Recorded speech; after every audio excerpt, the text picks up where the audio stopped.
Welcome back, NFHell Season 2, Week 2, coming up. We're already all shaking our head. I mean, this is the reason our show is called NFHell. Anybody watching the games this week knows specifically for me, Dames Marvs, G-Men Jazz. We'll get to Gobo later. NFHell, this is why we created the show. The biggest hyped up season in my life. Down the fucking, well, maybe not completely, but everyone knows.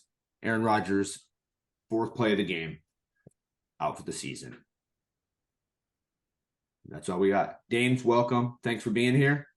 Thank you, my brother. You know, I got many comments about the Aaron Rodgers situation, and I can't wait to get to it. Gobo, how you feeling? Well, if it isn't the consequences to my own poor decision making. How are you, fellas? Good. Feeling the burn yet? Happy to be back. Yeah, I'm on fire. G-Men Jess. He's not here today. Name redacted joining us in the Giants cave. Sweet backdrop, though. Yeah, Well, yeah. It really is. Every week I'm trying to add something to the show, guys. I should do that too. I will do that next week. I'll have something else up here. I took mine down. Let's So do it. I took Yeah, mine. hell is. I just keep adding more toys. Yeah, it's Got to host a show they're for gonna like close in on me. 17 weeks, and you've packed it in already. NFL, dude. NFL. Like, I'm like, I literally, as soon as that happened, I'm like, I'm in NFL. Like, literally, that happened. All right. We're going to get to those games. We're going to get to our predictions. We're going to talk about your predictions. Thanks for putting those down in the comments. Also, another player that went out for the season. Our condolences to the Ravens fans. J.K. Dobbins, another Achilles injury. Damn, boy. Damn. Speedy recovery. Week 1 injuries. They take Week 1 injuries. Yep. Big contract news. Chris Jones signed his little tender. He's going to be back, or whatever you want to call it. So he's coming back for the chefs for like $30 million, roughly, he wants. Dames was saying earlier. And then Joe Burrow is now officially the highest paid player in the NFL at quarterback. So good on him. Didn't he want to go to Nebraska? His whole family went there, and then they said, "Nah, you're not that good." Right. I might have, True. but I was gonna say, I mean, LSU turned out to be a pretty good decision for him. Yeah. I mean, and speaking of Nebraska, they got beat by our one college game we like to talk about, Deion Sanders, prime time. Can you guys think of That's my lame Buffalo head. Can you guys think of anything that would be a bigger story in college football than Deion Sanders? Hell no. No. I mean, like, okay, so they asked Adam Schefter on whatever his show is on Saturday. They were like, okay, CU or CSU, and he literally said, CU, we're going to the next game. Like, it's an afterthought. The Buffs are gonna blow that game out, and What a culture. 2 weeks. All right. So. I actually do have something that would make Deion's story go. Let's hear it. All right. We all know Jim Harbaugh at Michigan, right? Former NFL quarterback, former Michigan quarterback. Yeah. He allegedly has reached out to Tom Brady to come back and help his alma mater. Now, a lot of you would be thinking at this point, quarterback coach? But if you recall, Tom Brady left the NFL with a year of eligibility left. Oh my at the goodness. University of Michigan. He is no longer a professional athlete and still has an eligibility year left for Michigan. You're That shitting. this is going to happen, but would that not make Deion Sanders go? Whoop? You can't be serious. A college athlete. I thought Is that real? I thought you forfeited your remaining eligibility years. I don't know all the. I thought that was a rule. I could be just wrong. saying it would make that story go. Yeah, that would. If it could. Now it the would. nils, though, there's nils. You get paid and all that shit's different now. He would make more money at Michigan than any NFL team would be able to pay. Hey, but speaking of Tom Brady moving on, Jails, how would you feel if Tom Brady happened to, wear the green? I mean, why would I say no to that? I mean, we'll get to the game and I'll talk about the rest of my team. Besides, all the shit you've talked about this guy your whole life. I mean, the cheater, the cheating, the I don't know. All of it. Yeah, Whatever. I know how much I hate him. Yeah, I hate Tom Brady. But it's different when they're wearing your colors, man. Keyshawn, Darrell Revis can both suck it because they let, you know what I mean, when they were on my team. Gotcha. Good point. Something to ponder. We also want to quickly, not no disrespect, but we want to also send some love out to the Mike Williams family, ex Buck, ex Bill. I know I had him in fantasy a couple times, so our hearts out to their family. That sucks, man. So anyway, somber moment there. Move on, Mike. We're thinking of you and your family. And then before we get to Let's Tell the Truth, which is our new segment here in NFL, remember, put your truths down there. We want to hear them. They're going to change week to week as our teams either take a shit or rise. The Bills owner and the Cowboys owner, which we all know, allegedly a racist piece of shit. The racist piece of shit. Like, so if you want to look that up. What was the exact quote? What was the exact quote? Hang on, let me pull it back up. Gobo had it, and Gobo has it. I was gonna say my phone doesn't recognize me with these gigantic sunglasses on. Okay, so allegedly named in there was a Jim Trotter, a longtime reporter, filed a class action lawsuit against the NFL this last week, naming two owners in his suit for racist activity towards his players. Allegedly, Terry Pagula said, I had it a second ago. All right. So bad. This is a quote. Please don't recut this so it looks like Gobo's racist. Clearly not the case. Terry Pagula said, if the black players don't like it here, they should go back to Africa and see how bad it is. Furthermore, hang on, I gotta find Jerry Jones.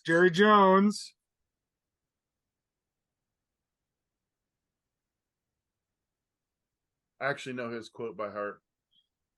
He said, if black players feel some kind of way about it, they can buy their own team and hire who they want to hire. That was it. Yep. I found it in the article right as you said it too. So, yes, Jerry Jones and Terry Pagula. So old racist. Let's lighten this up a bit. So I'm going to take both of those clips of us saying those things and put it on Twitter. Or not Twitter, I'm going to put it on TikTok. Oh, yeah, do it. Because people are like, fuck those guys. And then I know, right? Then they'll come and watch. I'm like, oh, okay. Yeah. I mean, if I didn't have reason, PR is good PR. We didn't have reason enough to hate the Bills and the Cowboys before. Now we all do. Fuck you, Buffalo. All right. Anyways, yeah.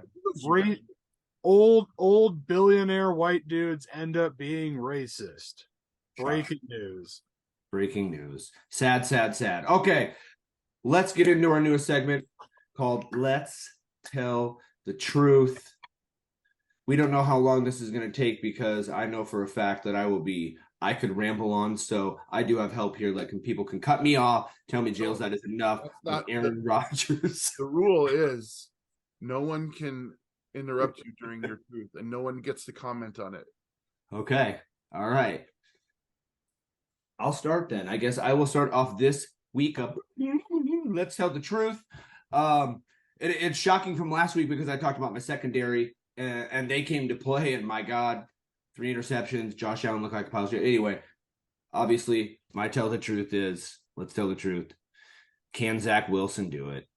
He's the answer now. I mean, he's the man. Like, it's not an if, it's not a win, it's not, oh, well, maybe. No, Rodgers is done for the fucking season. So now, here we are. If you would ask me a year ago, if Zach was coming into year 3, the starter, we had this team, I probably would have been still pretty pumped, like, hey, we got a good defense. But my truth is still, as good as he looked, or maybe here and there, he still threw the one pass into triple fucking coverage that was intercepted, and everybody's like, why would you even throw that? So my thing is do I trust Zach Wilson? No, I do not. Could I later, as the season progresses? Let's hope. But my truth is I don't trust the young buck, Zach Wilson. That is all I will speak on Let's Tell the Truth this week. Gobo, what is your truth this week? Super Bowl, baby. No. So so here's my truth, guys. So the Packers played a great game on Sunday. We won, we beat the Bears. All is great in Gobo's, football world. Here's the truth. It's too early to get excited as a Packers fan. We beat one of the worst teams in the league. Jordan Love still has a lot to prove. He had a great game, but we're really going to find out. I don't even really think Atlanta is a great test either.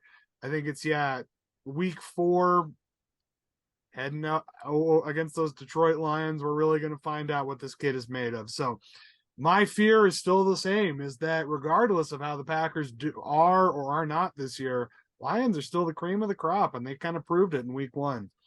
So that's all I got is the woes of the NFC North. All right. James Marvs, truth about those Hawks. I like that you picked me next, because personally I think that Jeff should always go last on this segment, because he needs to wait and listen to us. There's a lot of people agreeing right now. I guarantee you Cracker's watching those. Yeah, they're all like, yes, make that so. All right.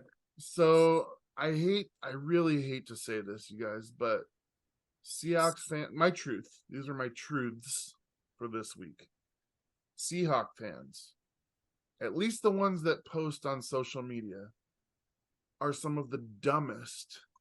I'm talking like Kansas City Chief illiterate fan base type dumb.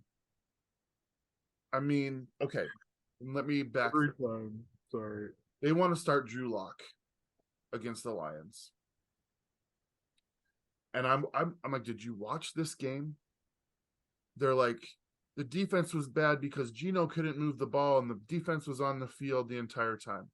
To which I would say, the first fucking drive of the game was 16 plays and 6 for 6 on third down.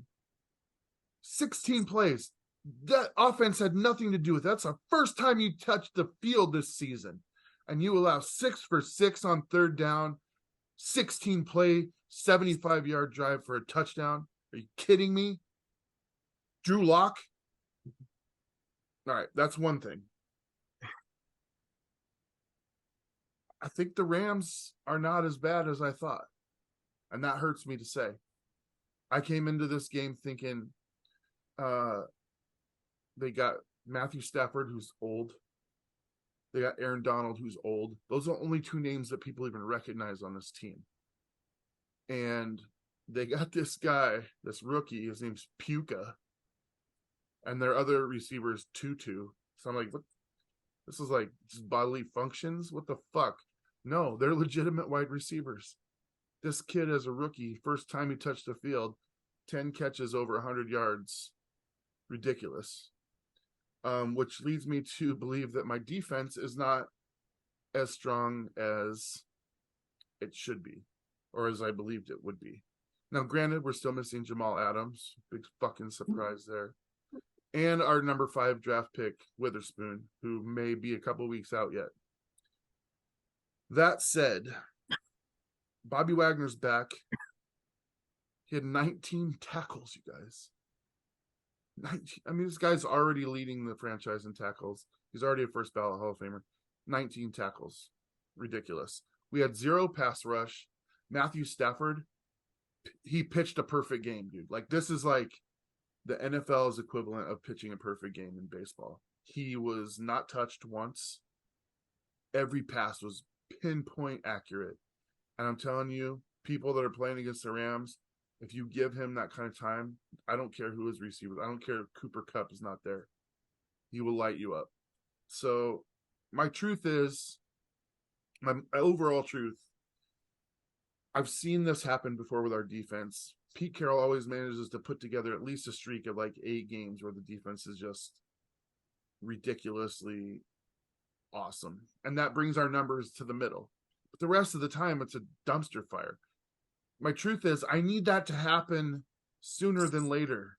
before you're out of it. If you lose to the Lions, your back's against the wall. And I mean, especially in the NFC, even though it's more wide open than the AFC, it's a mess. That's my truth. All right. Thanks for sharing your truths. G-Man Jess, last but not least, what is your truth to this week? I'm going to rewind you guys back to 1944.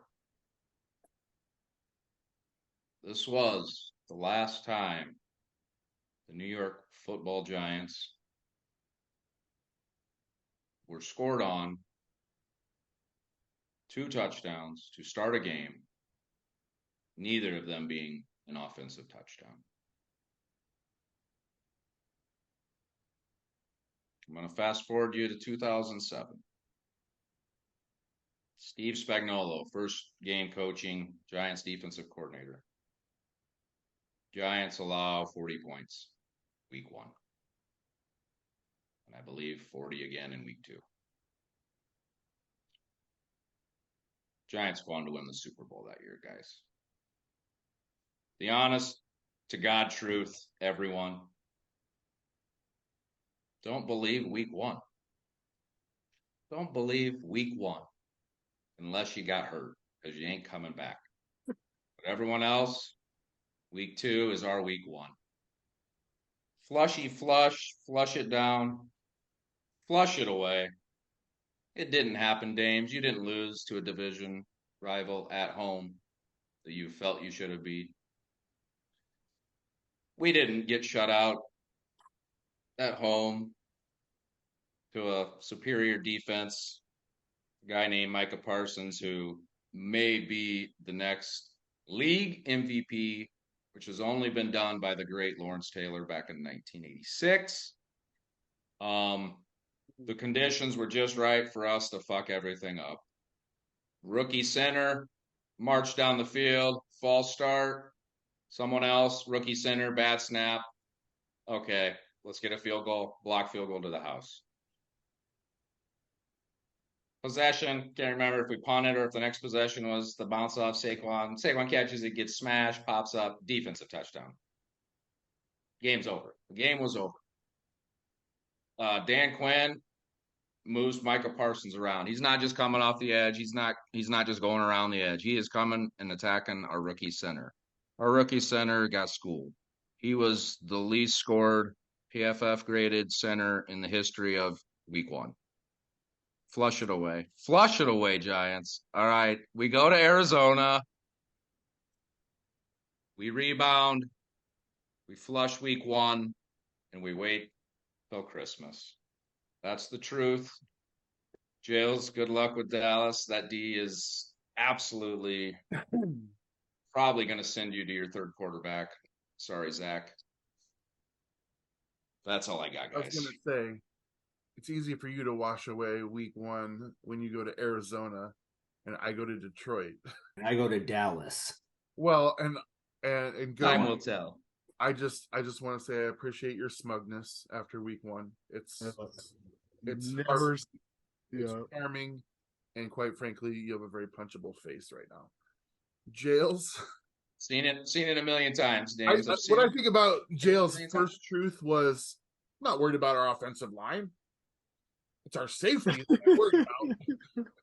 And then his offensive line pukes up his quarterback, and his safety gets 3 interceptions. Oh my god! No, Right. I don't believe it. Your team gets routed on Sunday Night Football to a division rival at home, and you come back talking shit. I love it. All right. Well, this is that's the truth. Before we move on, you guys, and this is just for everybody watching. I've watched the analysis of the professionals. They're no better than we are. They really aren't. What you think is going to happen based on sound thought and analysis, that ain't what happens on Sunday, bro. And that's what makes these shows able to be watched. I mean, because you're like, is that going to be right? That's what's so fun about it. Guys, I had a nightmare Sunday night, and you all witnessed that. And then I woke up and on my way to taking my daughter to daycare and school, flat tire. And I'm just like, wow, these last 12 hours or 15 hours have been just horrible. And as the day went on, I lost feeling in the reality of football and what's going on. I'm like, okay, whatever. And I didn't think I could really feel anything again, football wise. And then I'm literally watching the Jets game on Monday night. And you got my dad and brother have been Jets fans my whole life, so they're like my AFC team. I follow them closely, and in the excitement and the entire world was like, wow, Roger the Jets, they're going to be awesome. And I'm watching like 3 plays, and then I was doing something with my son, and I look back up, and Zach Wilson is in the game, and I completely missed what actually happened, and I'm just like, and I tried to FaceTime Jails, and obviously he already knew what happened, and he's not answering, and I'm just like, what the fuck is going on? I don't have rewind, so I'm just like, hitting refresh on my app and like, where's this news? Where's this news? And I totally missed it. And at that point I felt something again. And I was like, wow. Sick. You felt fucking sick. I didn't Oh, have it's the funny. worst. I didn't have the worst week 1, even though I lost, because I get a chance to come back with basically my full team in week 2. Jets fans, I feel for y'all. And so you're always welcome to switch on over to Big Blue. We'll take ya. Gobo. You know what's funny is I actually didn't get to watch Monday Night Football because my wife had a flat tire, and I had to listen to the game on the radio driving to go pick her up. And yeah, Flat tires everywhere. I remember exactly the fucking intersection I was at when that happened. It's like, and Rodgers is brought down, loss of 9. That's going to bring up a big 3rd and 20. Oh, Rodgers is hurt. And I was just like, oh, I did not think that he tore his Achilles. That's unbelievable. And if you looked at Rodgers' reaction, you knew it was not good because he was non. Yep. All right. Anything. Yes. Here's the deal. I could talk about this all day, and I've literally been crying and sleeping and not think I hate football right now. So that's my truth. Don't forget, though, as we move in to pick our games, at the end of every show this year on NFL, we have Ricky's picks. He did pick the Jets. So, I mean, let's give him props on that. Make sure you check that out at the end of the show. Ricky, thank you so much. Remember, 1-800-BETS-OFF if you can't handle your bets. Are we ready, boys? Week 2. Get into it. Season 2. We start off Thursday night. Wait. Are you going to talk about our records week 1? Oh, my brother? Let's do that at the end. Let's do that after the games are. Okay. Okay. Yeah, either way, yeah, it's fine. Do we review week 1 games? Yeah, we do. And then we'll say what we were at the end. Yeah, we review week 1. Yeah. Yeah. I was like, wait a minute, we talked about this. Yeah, we did. Yeah. Okay. They'll know our records. I mean, they have their stuff down there. Anyway, Chiefs at home. Lions come into town. Show them who's boss. No Kelsey, no Chris Jones. I know that I personally thought the Chiefs were still going to be able to pull it out somehow just because they have Mahomes. I was wrong. I was so impressed with the running game of the Lions. I remember watching the first play of the game. They hand the ball off, and he just goes for like 8. I was like, oh, my God. That O-line just shoved the Chiefs backwards. It was like insanity. I'm like, dude, they are coming to play. I think my needle might be swinging towards the Lions, as in I'm starting to believe in that team a little bit more than I was, maybe a little bit more in Jared Goff. Like I said, we said at the beginning of the show, Chris Jones is back for the Chiefs, so we'll see kind of how that helps their defense out. I did get this one wrong. I started the season 0-1. So let's see who else started 0-1 on this. Oh, everyone but Jazz, so we'll go to him last. Dames, you also had the Chiefs like me. Yeah, you know what? I'm not gonna toot the Lions' horn on this one because if one fucking wide receiver can catch 4 passes, most specifically the last pass that he dropped, puts them in field goal range, the game is over. They win. The Lions didn't do it. The receiver dropping the ball did it. But I'm also gonna tell you that if they had Travis Kelce and the Chris Jones, this game would not have even been close. So let's back up off the Lions just a little bit. Missed it. But the receiver missed the ball more than I missed the pick. Tony, please.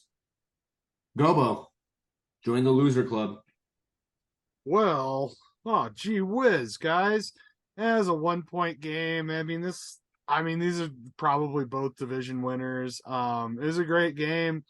Yeah, I kinda, I don't really hate agreeing with Marv's, but yeah, like Kadarius Toney makes a couple of catches. It's a 1 point game. Anything can happen. So I don't want to dog the Chiefs. I don't want to you know, bow down to the feet of the Lions yet. I mean, it was an opening game and week 1 can be kind of wacky, but yeah, no, the Lions, they played a really solid game. They got a good defense.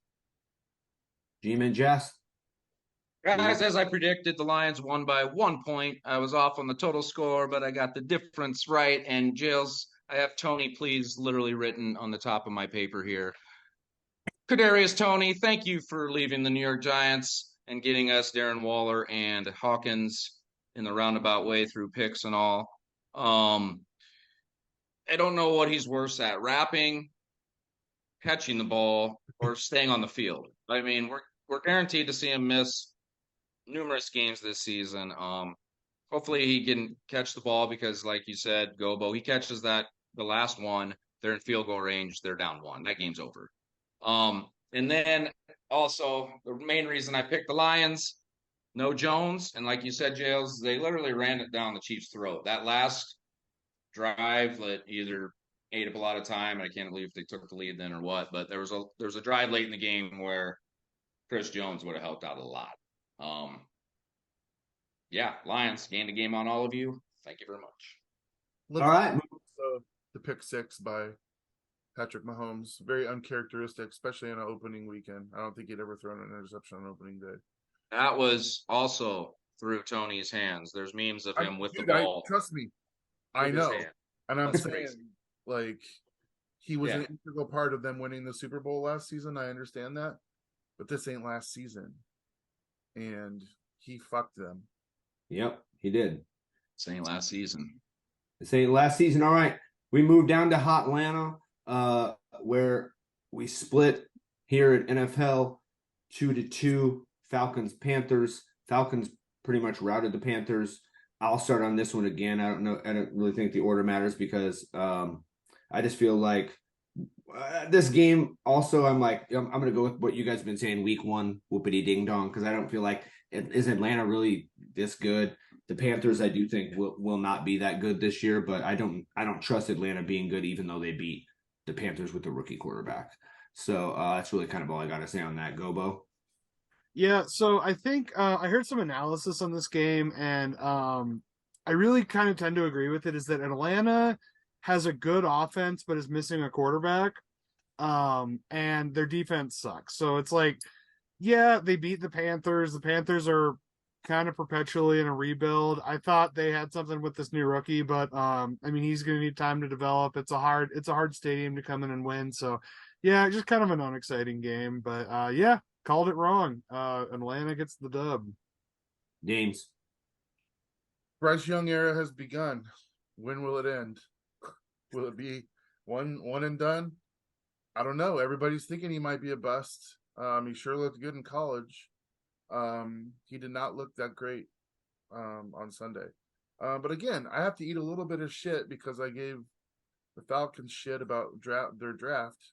I said, why did you draft a strength with the running back? And he looked pretty fucking good. But again, it's against Carolina, so week 1, I don't know.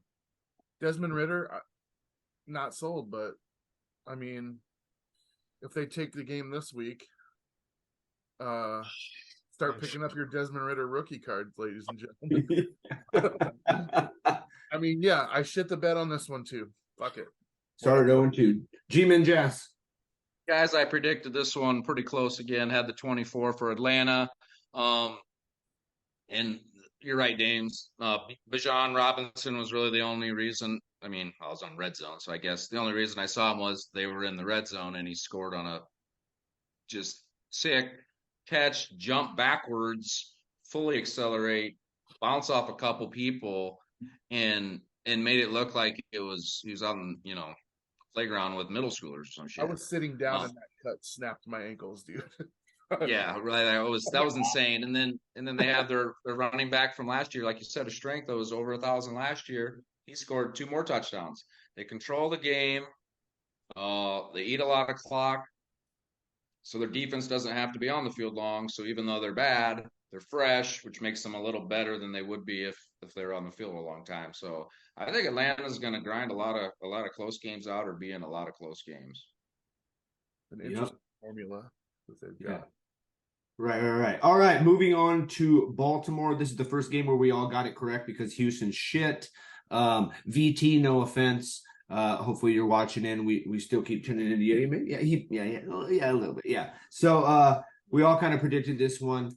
Again, D'Amico Ryans can't come in there and do it with a rookie quarterback. It's going to be tough. The Ravens are fully loaded. They're healthy, obviously, minus Dobbins after this game, but he dominated in the game and before he got hurt.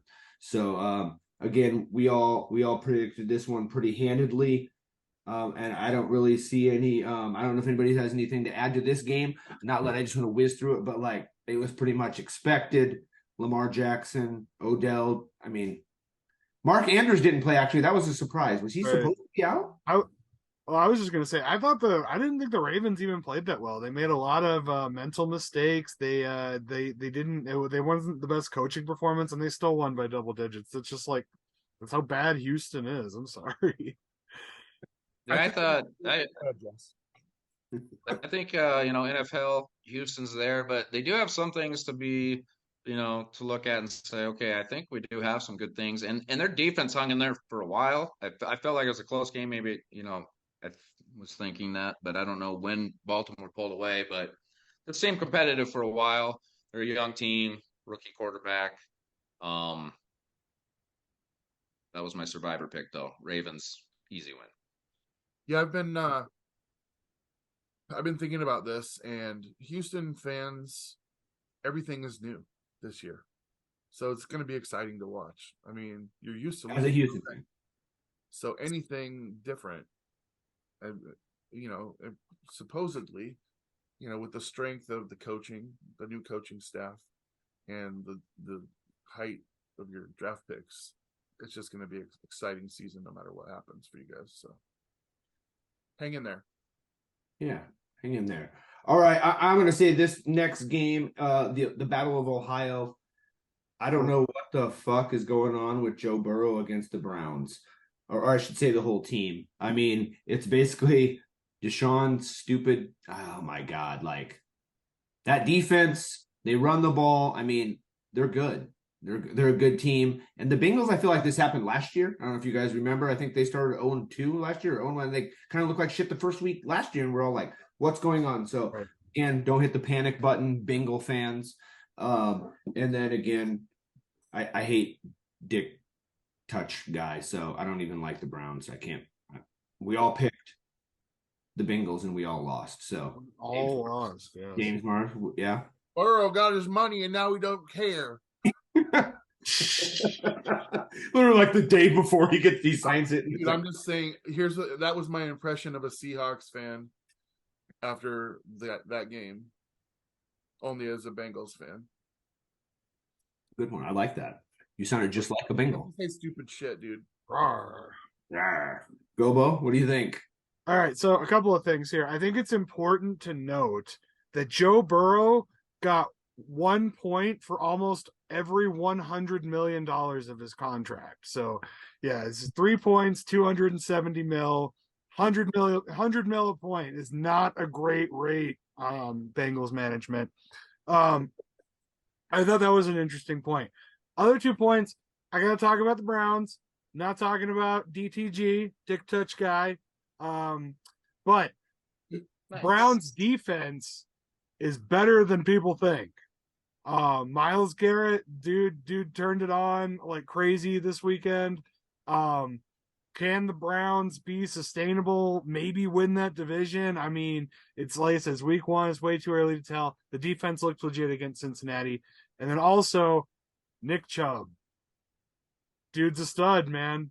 Like he can hit those holes, he can get yards. Like he puts the Browns in a lot of really easy scoring situations. So I don't know. Cleveland's kind of scary. I hate to say it.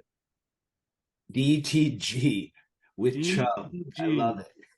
it. Well, I don't love it, but you know what I mean. I love the initials. That's awesome. Thank you. I love Chubb. Jazz. G-Man Jazz.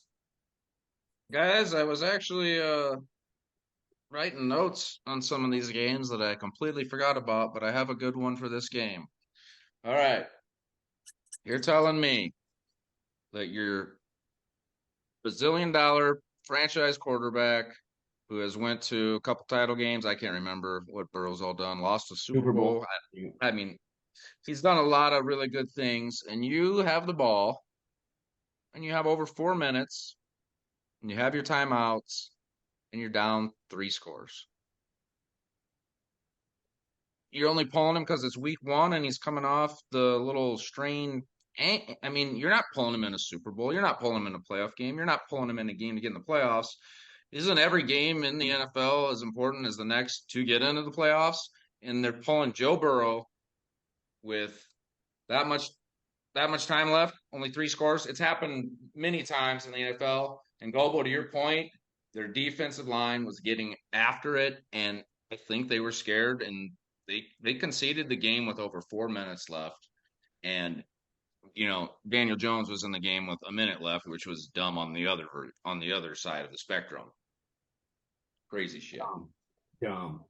Beaten by a bunch of elves. Bunch of elves. That's what caused it. That's what caused it, man. They called them elves and they beat the shit out of him. Angry elves. All your opponents' names. Yeah, duh.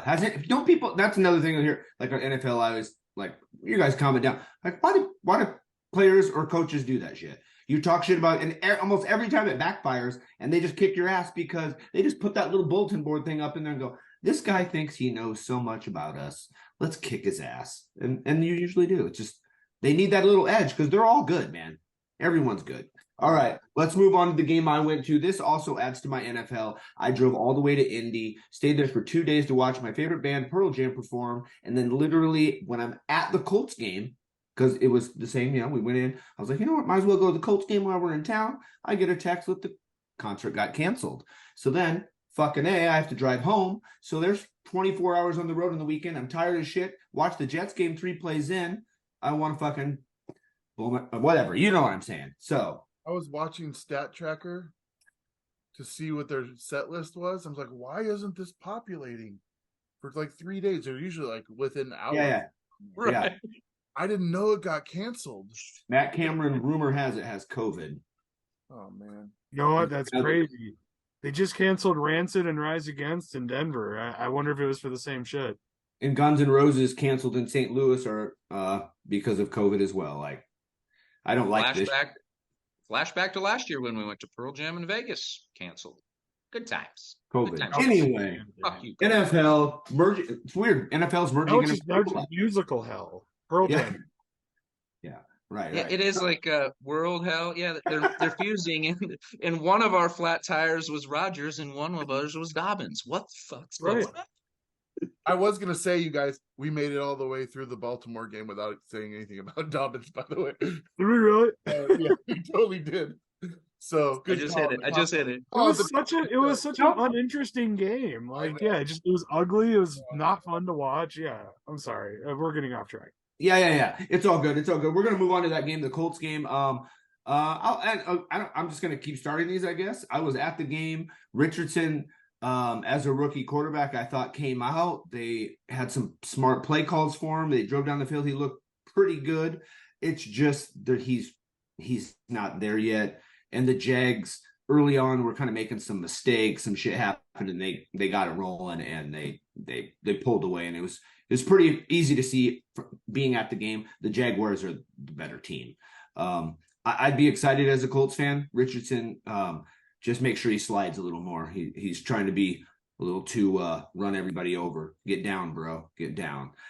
So I believe that we all did pick the Jags on this one. So I guess I did pick, even though I was going for the Colts, I was at the game. But Jags win. Big Dick Lawrence, Dames, Marvs.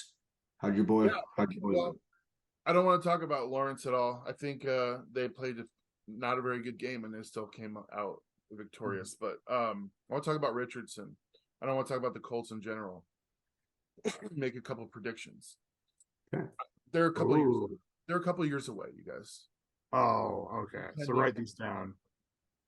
Including the division, and I think they're going to lose a lot of games here up front, despite the fact that Richardson has a really great view. He looks great. Of the rookie quarterbacks, he looked the best to me. And of course, it's week 1, but he's only played 13 games in his life, and for him to be that much better with that, just small age difference. I mean, the kid's got a future. He looks the part. He's huge. I mean, he's great, honestly. But I also think that Jonathan Taylor is on the IR, which means not going to play until week 5 at least. They're going to be bad for the first 4 weeks. I think I'm going to make a couple predictions here. They're going to trade Thomas. They're going to trade him. Jonathan Taylor, sorry. They're going to trade him. They have a really conservative GM, though, which bothers me, because I think they need to realize that they need to get Richardson some help, and they need to trade DeForest Buckner to Seattle for Noah Fant. I'm sorry. So that is my prediction. DeForest Buckner is a Seahawks at the end of the season. Yeah, in Magic Christmas Land, where Seattle Seahawks get everything they want. Why the fuck would Buckner go to Seattle? I'm sorry, no. So he could play against the Niners, who dogged him 2 times a year. Nah, bro. Like, Seattle doesn't have the salary cap. They do. Do they? All right, we'll see. All right. Anybody else have anything to add to this game? G-Man, Jazz, what do you want to say about the Colts? Jags. I want to say Richardson also wore something I've never seen and might be new. A suit with shorts. He had shorts but a suit on. So his suit was pantless but shorts, but they were nice. And I think it's going to be a trend we're going to see in the NFL because, why not? And one other thing in this, there were 5, Jails, you were there, 5 4th downs that all got stuffed. They couldn't convert a 4th down by doing the normal Jalen Hurts push the pile. Like one of the quarterbacks went straight into the ground somehow. And I was like, what is going on? He went straight into the ground. We're like 5, 0 for 5. I thought that was crazy. That can't happen very often. That's all I got. You know how you coach that, Jess? Every NFL team should have Tom Brady real. This is how you did he ever miss one? No. Yeah, and he's how you do it. He was pretty great. know. I'm like, it's not rocket Scientology. But the league adjusted though. They changed around their schemes to get bigger guys, faster guys down in that front 4. So I don't know. We'll never know because Tom Brady's not going to sneak any more balls. But or is he? Unless it's at Michigan for the Michigan Wolverines next week. DeForest Buckner's not going to Seattle. Next game. All right, next game. Here we go. Vikings at home, not in prime time, lose to the Bucks. 3 of us picked the Vikes. 1 of us picked the Bucks. Who picked the Bucks? Gobo. Let's hear it, Gobo. Let's let you go first with this. Why'd you take the Bucks? I picked the Bucks because I think that Minnesota they were arrogant. They were coming in. They didn't think they were going to have a matchup. And this is why I kind of like this Tampa Bay team. Are they going to make the playoffs? No fucking way. But like, they're kind of like a Moneyball team. They take these players who are like way past their prime on bad contracts, and they just kind of throw this hodgepodge team out there, and they're scrappy, man. Like they were converting 3rd downs. Their defense looked pretty good. They were pressuring Cousins. I mean, I don't know how many times I've said that Kirk Cousins is like the most mid human being in the human race. Like, yeah, like he's a good quarterback. He's not clutch. He's not exciting. He's not dynamic. All he is accurate. He's not even confident. So it's like, yeah, the Vikings were way more talented and they lost at home. So I don't know. It was a wild pick. But this one turned out to be right. James. I have no comment. I have a comment, guys. And Gobo, I was actually watching this game a little bit as well, and I was like, the Bucks, because of the division they're in, because of their defense, and because of how they looked in this game, I wrote down that the Bucks have a chance to win this division after what I saw in week 1. Todd Bowles took the Jets to the playoffs. I'm just saying. I mean, he has good defensive schemes. So if he has the players, didn't the Bucks win that division last year? question. I mean, yeah, it's not a bold prediction. Yeah, but just from saying, what I've seen this year, rewind 8 minutes when he was like, week 1, no one cares.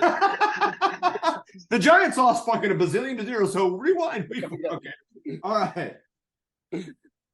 I better stop reading my notes. That was before the Giants game. And then we're gonna flip. Gobo got this next game wrong, and we all got it right instead of the opposite. It's the Titans Saints game. He took a close 1-point game, which it was. Just flip him around. The Saints pull off the squeaker, 16-15. And I feel like I'm going to use the old quote. Derek Carr is who we thought he was. He is who we think he is. He's just like the Saints look the same as their defense is still pretty good. It's just If I'm a Saints fan, what are you excited for? Derek Carr taking you to a Super? That's never going to happen. G-Man, what do you got on this? I got the heartwarming story. Mr. Gleason was in the house. We all remember him.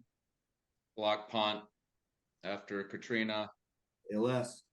And he has ALS, and he's still battling strong. And what happens this game? New Orleans Saints block punt. Bullshit. No, for real. Wow. What happens? Saints win, block punt.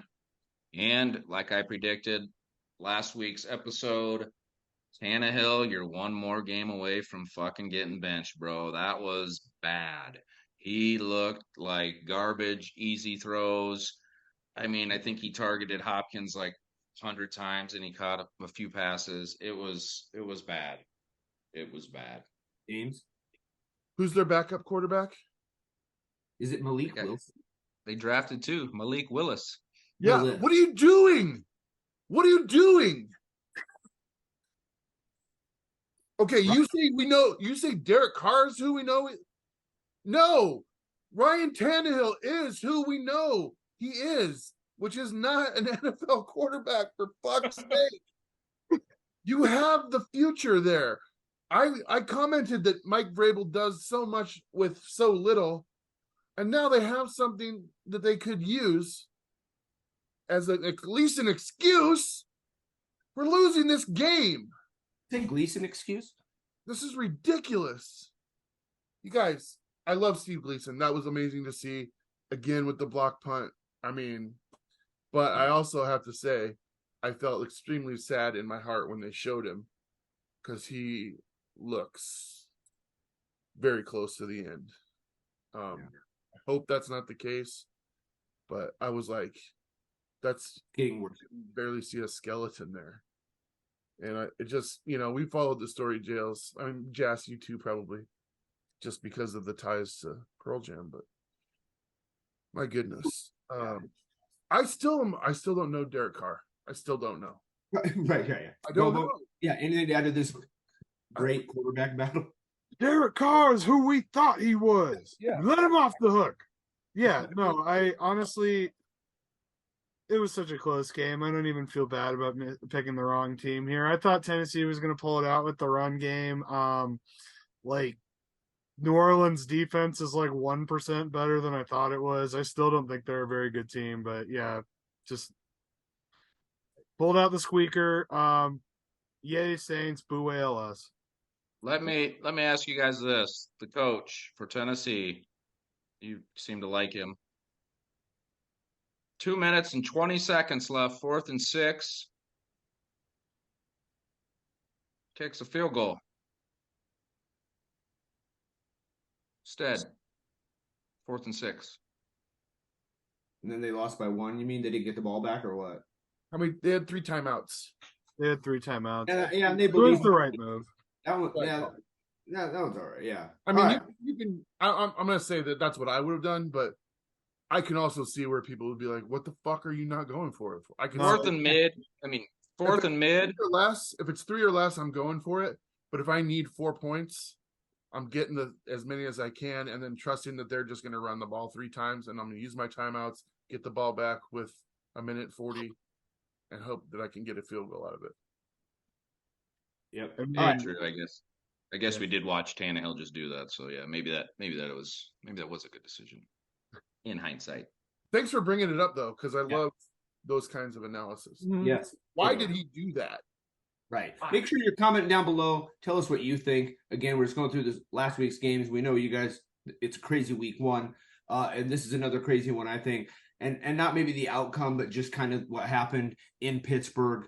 The 49ers came in and, we were all talked about, and I know even us who picked the Niners last week, 2 of us did. It doesn't really matter. The point was we all said, Tomlin at home, he's going to have the team ready. They play good defense. We don't see the Steelers getting, be very bad when they do lose. I think we had 21-18, 35-28, 27-24, 28-27. We all had like a close game, but it was 30-7. The Niners just blow out the Steelers. Who are the Steelers this year? Or are the Niners that good? Are the Niners that good? Jas? Think they're that good? Guys, I mean, I don't think Pittsburgh's that bad because now I'm not going to pick them until I see something. They also, an injury, I believe we need to mention. Deontay Johnson, I believe, is out this coming week already. So Pickens will have to pick it up, but how does your best defensive player, TJ Watt, have 3 sacks, I believe, just game-wrecking numbers, and yet is anyone else on that defense helping him, or the 49ers that good? Gobo? I think the 49ers are that good. I think that if anybody's going to challenge the Eagles in the NFC, it's our boys up in San Francisco. I know that there's a lot of questions around Brock Purdy.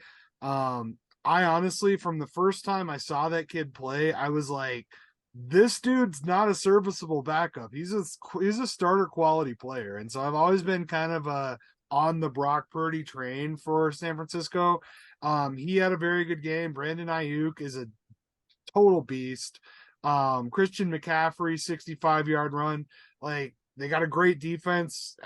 San Francisco's pretty stacked, guys. So, I mean, the Steelers aren't very good, but they took care of business. James? I will say Brock Purdy is a serviceable backup. He's also a serviceable starting quarterback. He doesn't have great arm strength, you guys. He's not going to beat anybody down the field. The good thing about having him as your quarterback in San Francisco, and I fucking hate to say it, is that you don't need him to sling the ball down the field. You've got so many different options there at the line of scrimmage that you can get a first down just on a swing pass every time because there's so many different ways to go. I mean, that it must be fun to run their offense, to be honest with you. That's another truth that I'll drop on you. It would be fun to have that arsenal of players on that side of the ball. Know that your quarterback is going to be protected all day long, every day. Here's the thing I worry about for them down the stretch. Their players, all of them, have a history of injury. And when that bug hits them, and it most certainly will this season, how do they stay together? And how does that affect them? Next man up. Do they have deep? Yeah, do they have good depth? Well, unfortunately, they're not that deep of a team, but they don't need to be because on the surface level, every player on that team is better than the guy lined up across from him most days. Yep. All right, moving on to the dumbest name in sports. The Washington football team wins at home against the Cardinals. We all picked this one. I'll be honest, I did not give a shit about this game. I didn't watch highlights. Sam Howell got a win, I guess. That's where I'll leave it at for me. Daves? Dude, I like this Commanders team. I might adopt them as my mini team. Oh, mini team? I just like watching them. I don't know why. I can't name 5 players on their team. But I also know, and I'm going to make some more predictions about the Cardinals. Kyler Murray's going to be hung up for the season, and then he'll be released. And by the end of the season, by the trade deadline, Buda Baker's somewhere else. The Jet. Yes. Okay. Oh my god, I'm sorry. Go. Yeah. No, Hey, you can make fun of me when I'm wrong, motherfuckers. You can't really say anything until I'm wrong. okay. Well, I'm gonna remember the DeForest Buckner thing.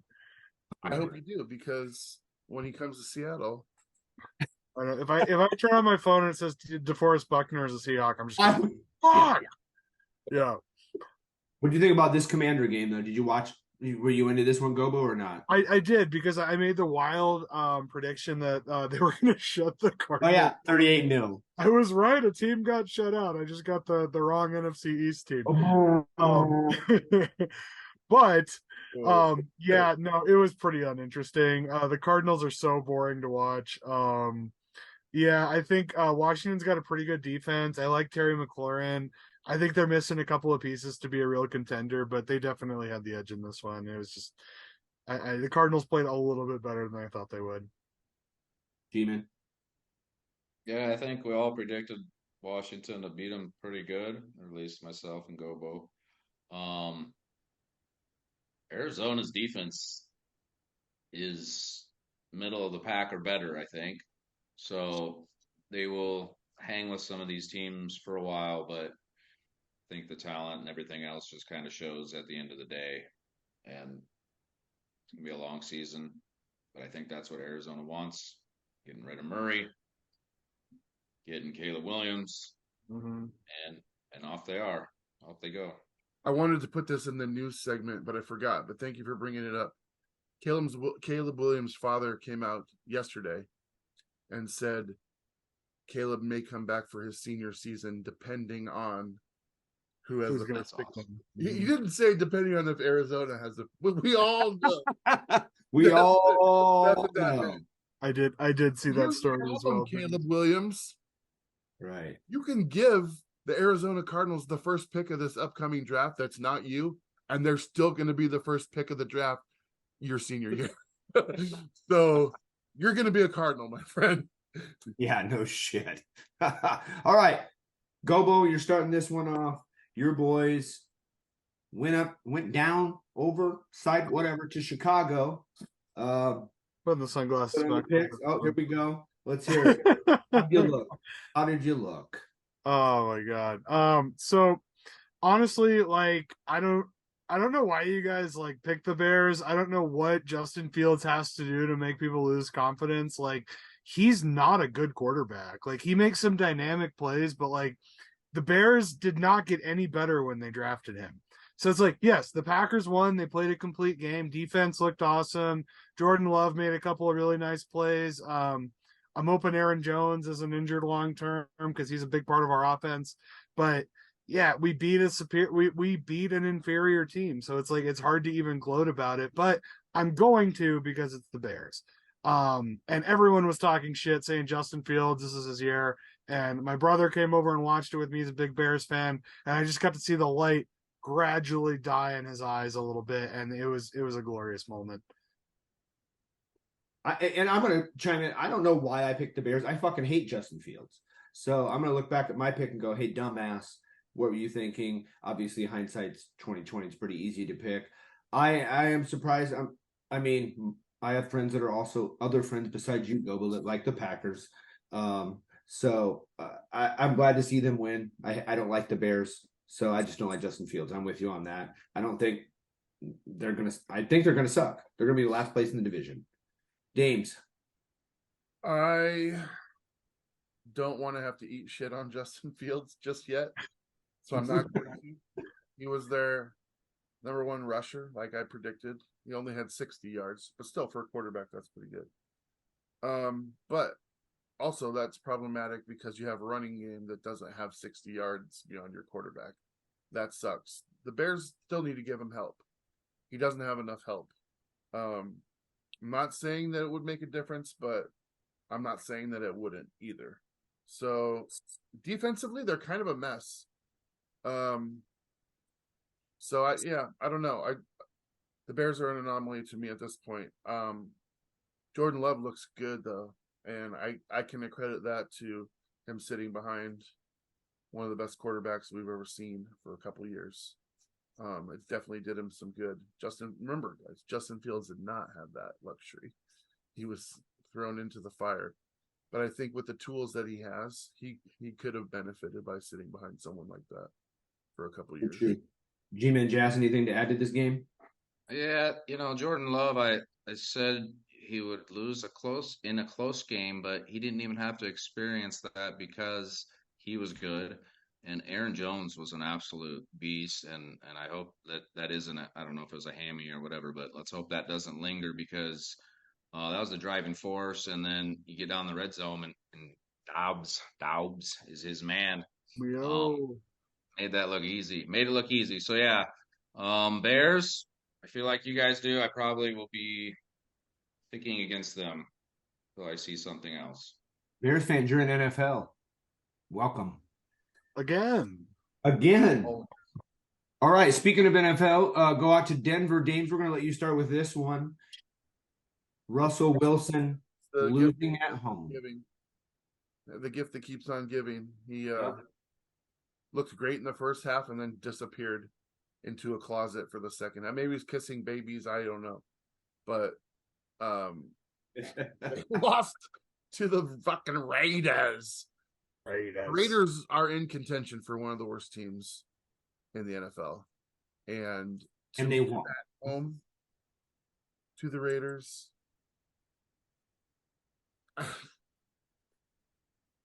Thank you, Russ. Thank you. Yep. Gobo. All right, so the hometown boys blow a close one to our hated rival Raiders. This is also why I'm not a Broncos fan. Every Bronco fan listen to the same stupid optimism every year, and like they're like, oh, the quarterback was the problem. Like, we got Russell Wilson, it's all going to be better now. And then this year it was like, oh, the head coach is the problem. We got Sean Payton now. It's all going to be better. Like, we're going to be back to fruition. And they never address any of the problems up front. They never address any of their huge core issues. They don't pick up free agents.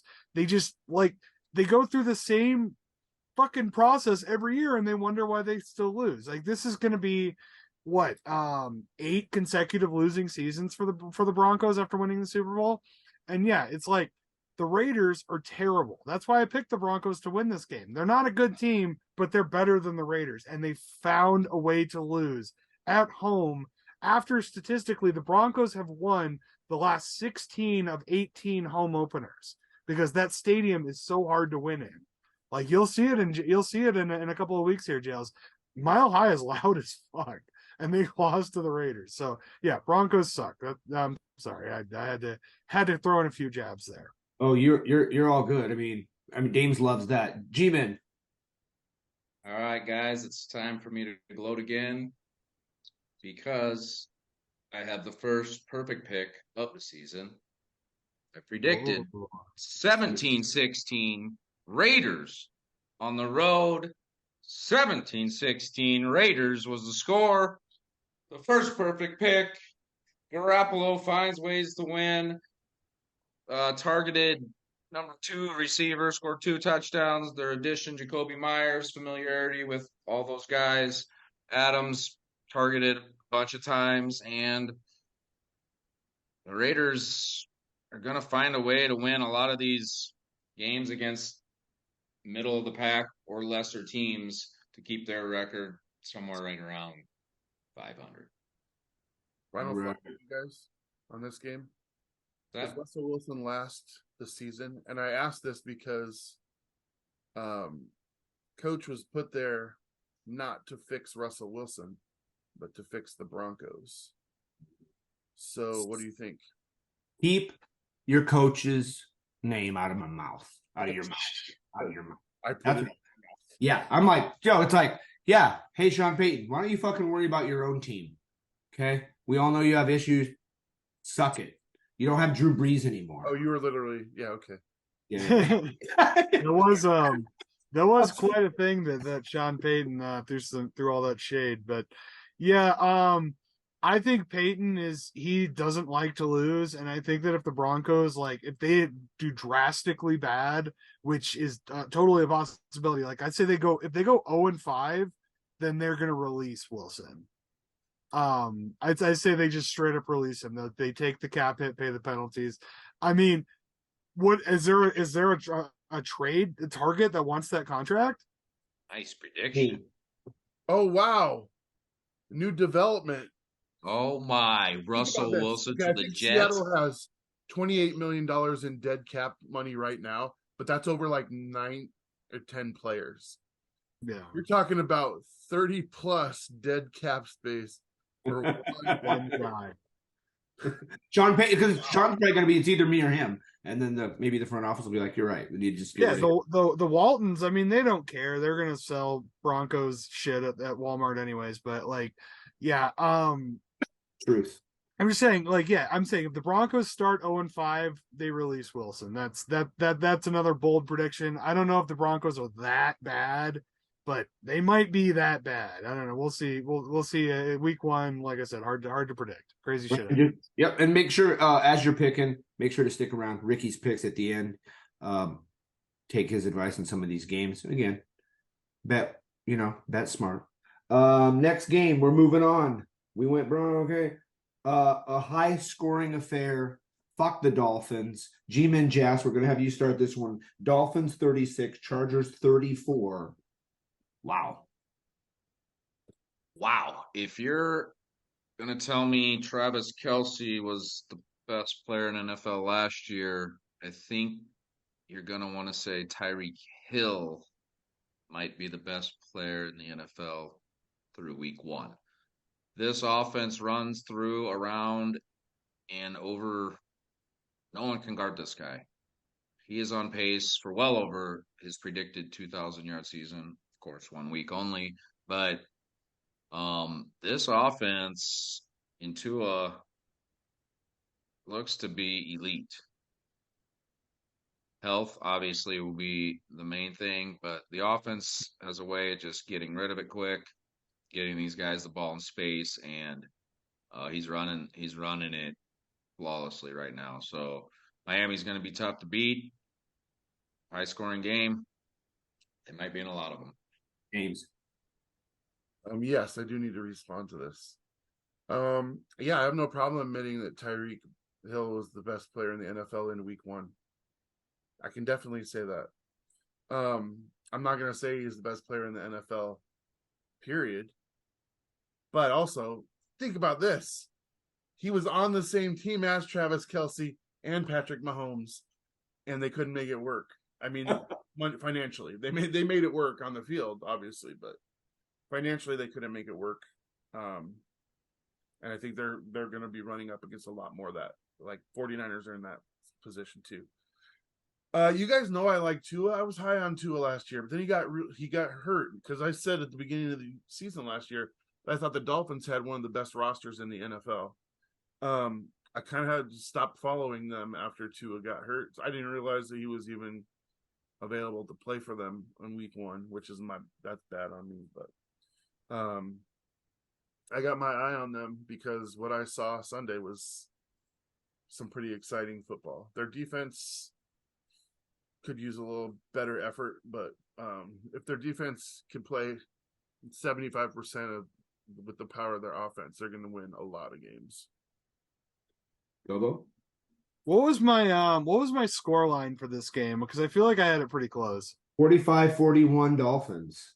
Oh, okay. So I added an extra 10 to everybody's score. I knew this was going to be a high scoring game. Yeah.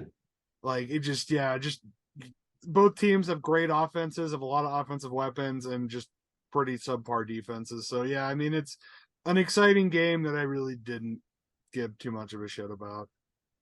Right, and I'm going to add to it. It's a division game, division opponent for me, the Dolphins. I'm going to say this defense wins championships, and I'm going to say right now, I don't think either of these teams really showed much for defense. If you're just going up and down the field scoring, yes, are those offenses awesome? Agreed. But once you get into the playoffs, you need to be able to run the ball. You need to play good defense. And again, with Tua, yes, it's week 1. I don't trust him still. one hit to the head, and he's literally out of the league. Out of the league, in my opinion. So I think if he gets concussed one more time, he's going to call it quits. And then the Dolphins have Mike fucking White as their backup quarterback. So I do like the high scoring affairs, though. Don't get me wrong. I love a shootout. G-Man, one thing to add quick. You froze, Jails. You froze, actually. Interesting. Tyreek Hill is on pace for 3,655 yards. 215 yards week 1. Well, he plays the Jets twice, so he ain't going to do that shit against us. All right. Eagles, Patriots. Eagles go up to New England. We all did take the Eagles in. Most of us, I guess we had split. One was kind of a bigger win, one was closer. This game was actually pretty close. New England's defense, I felt like, did do a pretty good job. Overall, considering we thought, it would be a bigger score, but 25-20, close game. I was kind of watching on the little side screen just to kind of see, if maybe the Patriots were going to be able to pull it out. Hurts, I don't think looked as Hurts-like, but again, maybe that's to do with Belichick. Games? Kind of called both. I don't think he's as great as everybody thinks yet, and I think that Belichick kind of put him in his place a little bit. That said, I'm not going to go where what's the Barstool Sports guy? I can't.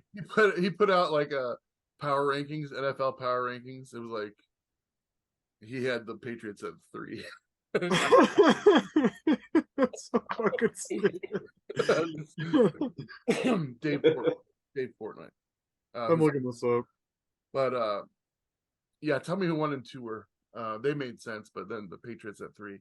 So okay, you guys, this was not as bad of a beatdown as it looked like it would have been on paper, and I like to think that I at least got that aspect of it correct. The story for me out of this game was Jalen Carter. Holy shit, that dude's a monster, man. He had 1 sack and 6 hurries In his first NFL game. His first NFL game. And that is, God, if he gets better, look out, dude. I mean, a lot of teams passed him up, including the Seahawks, and the Eagles nabbed what appears to be an absolute beast. That's it. G-Man, your division team got a win. No surprise. Oh, excuse me. Yeah, guys, no surprise. New England kept it closer than I thought they would. Usually the Eagles don't have to settle for field goals, and I think they kicked 3 or 4 of them, which is very rare. Like you said, week 1 on the road, Belichick, new season, all that. Still got a quality win, and yeah, I don't like them drafting potential beasts. So that's the main biggest weakness of my team is trying to stop those beasts. So that's very frightening. All right. Gobo. So, I mean, honestly, like, I think that this is like a crazy weather game, and like when bad weather comes around, like crazy shit happens. I mean, I think that was part of it in the Cleveland Cincinnati game as well. I think, yeah, without the inclement weather, Philly just wins by a lot more. So I think that the Patriots I think they're still pretty suspect. I agree. I'm not a huge Pats fan. All right, Dames. Last 3 games of the week are 3 of us 4 NFHellians. Rams at your Seahawks. I was high on Geno. I want to hear your thoughts on the game. Let's hear it. Let our listeners know. I'm not blaming Geno for this, dude. Geno was very good in the first half. In fact, we had the ball 5 times in the first half. We would have had points in all 5 drives had Myers not missed a kick on the 5th possession. I mean, you can't really ask for more than that. We drove the field, had an opportunity and it was like a 40-yarder. It was like a chip shot for most kickers. It was not a difficult field goal that he missed. That said, the defense is problematic. They allowed Stafford to go 11 for 17 on third down.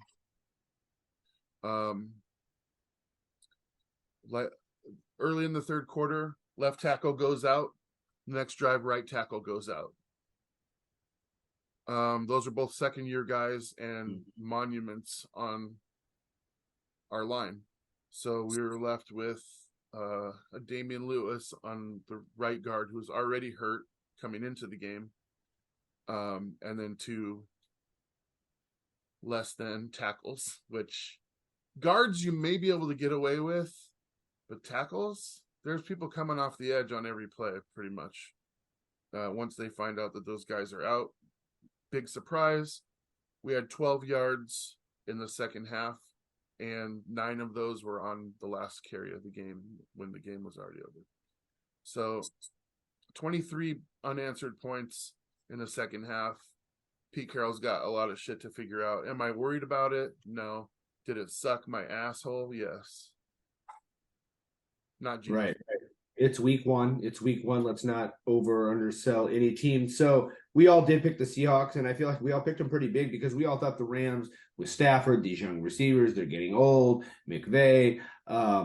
So I'm going to say I was wrong about that as well. And I also, we were kind of also hopping off that. Seahawks were pretty good last year. They were pretty good. So I feel like all of us, like most analysts, were probably picking the Seahawks. So again, it's week one. I didn't see a single pundit pick the Rams in any of the. Right. So it's like, right. We're all surprised. G-Man? Yeah, if this was last year, I would have won a game because I was picking against Gino to begin with, but he proved himself. Next week, we'll see what that brings, but I don't have anything to add to that. Gobo? So I think it's not like a particularly nice time to be a Seahawks fan right now because I think that Gino is going to really show his true colors here in the next couple of weeks, and I think that next week in particular is going to be a really tough matchup for Seattle. So I think that this is really going to be make or break. If Gino can find a way to produce more against the Lions, a pretty stout Lions team, especially their front four. I think that like I said, it's week one. I don't know if it's time to hit the panic button if you're a Seattle fan, but I think it's definitely. I would be uneasy if I was part of that group. I don't know. Here in NFL, we're all in NFL except when we're not. All right, Dames, thank you. G-Men Jazz, we're up to you now. Your game, Dallas Giants. We will all comment here shortly. Ain't gonna be much. Go ahead, Guys. I made a few bold predictions about certain players putting the league on notice, and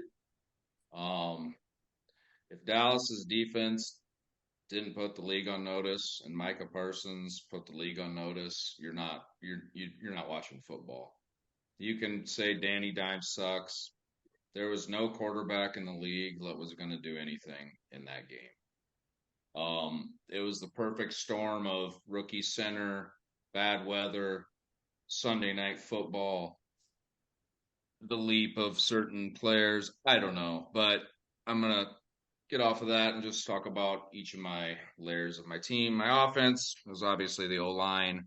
Dimes was pressured on like 68, 78, I don't know, 100% of the passes that he went back to throw. If he wasn't a mobile quarterback, he probably would have been sacked 12 plus times, and he was sacked 7. Couple interceptions. The offense was pretty much anemic. Saquon had a couple nice plays. We never really tried to get him involved too much, and that's going to be the going forward this week. You're going to see a heavy dose of Saquon. I promise you that. Defense, their game plan was, I think they kept it pretty simple. They saw that their defense, nothing was going to happen against their defense. They didn't need to do anything risky in the bad weather, so our defense didn't allow a lot of yardage or stats, but we didn't have any sacks. There wasn't a lot going on. And then special teams, Graham Gano is usually Mr. the Great Graham Gano, but no, I guess he is now Graham Ono, as my cracker friend, the Cowboy fan, Broke would up the like to Beatles? say. So, Ramono. block kick and a missed field goal, which unbelievable. So, worst game I've ever seen in my life besides the Super Bowl, and I'm ready to flush it down and move on to week 2 and get that win, get that first win. All right. I'm gonna chime in with this game because I'm gonna say, as an outsider looking in, yeah, it was 40-0. I don't really feel like Dallas's offense though is that good. I feel like they scored a defensive touchdown. They scored a block field goal. They had good field. Their defense does put them in good position, yes. But I feel like if they get into a game and they don't block a punt or a kick and take it to the house, they don't have a pick to the house. I mean, this is a totally different beginning of a game. The Giants drive down there, score a touchdown, or even get that field goal. This whole game probably is completely different. Yes, is their defense good? Agreed. But again, like you said, rookie center, O-line, they needed help. So I'm not going to jump on the Cowboys. Oh my God, their defense is so good. I think they're good. They're a top 5 defense, but I don't think their offense is that good. So 40-0 really, to me, isn't the actual score of this game. I mean, it was, but I'm just saying, like, 40-0 feels like it was just like they, but their offense didn't do shit. They didn't have to. Games. I'm going to start with Dallas. All right. We want to talk about closing the gap between a team and Philly. Dude, they added a few pieces on offense, a few pieces on defense. And I'm going to tell you, they're not going to be a top 5 defense in the fact that, like, statistically, but that's because these guys play so reckless and fierce that they're bound to give up shit. But when you play that reckless and fierce, these guys have, I believe they led the league in turnovers last year, takeaways. And I can see that happening again this year with a higher margin. They are going to be top 5. Their offense doesn't have to be that great because their defense is this balls to the wall, hair on fire type of situation. And I'm fine with if they end up in the top 5 defense. I'm just saying they may not because of the recklessness of with what they do. That's my thoughts on the Cowboys. I hate them, but I see them as a legit Super Bowl contender because of that defense, and the offense is just even if they're 15th in the league or better, they're where they need to be.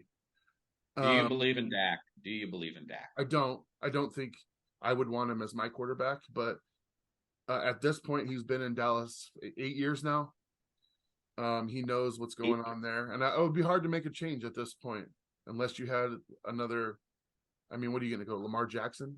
I feel like that's the same player, just in a different system, maybe a little bit more mobile.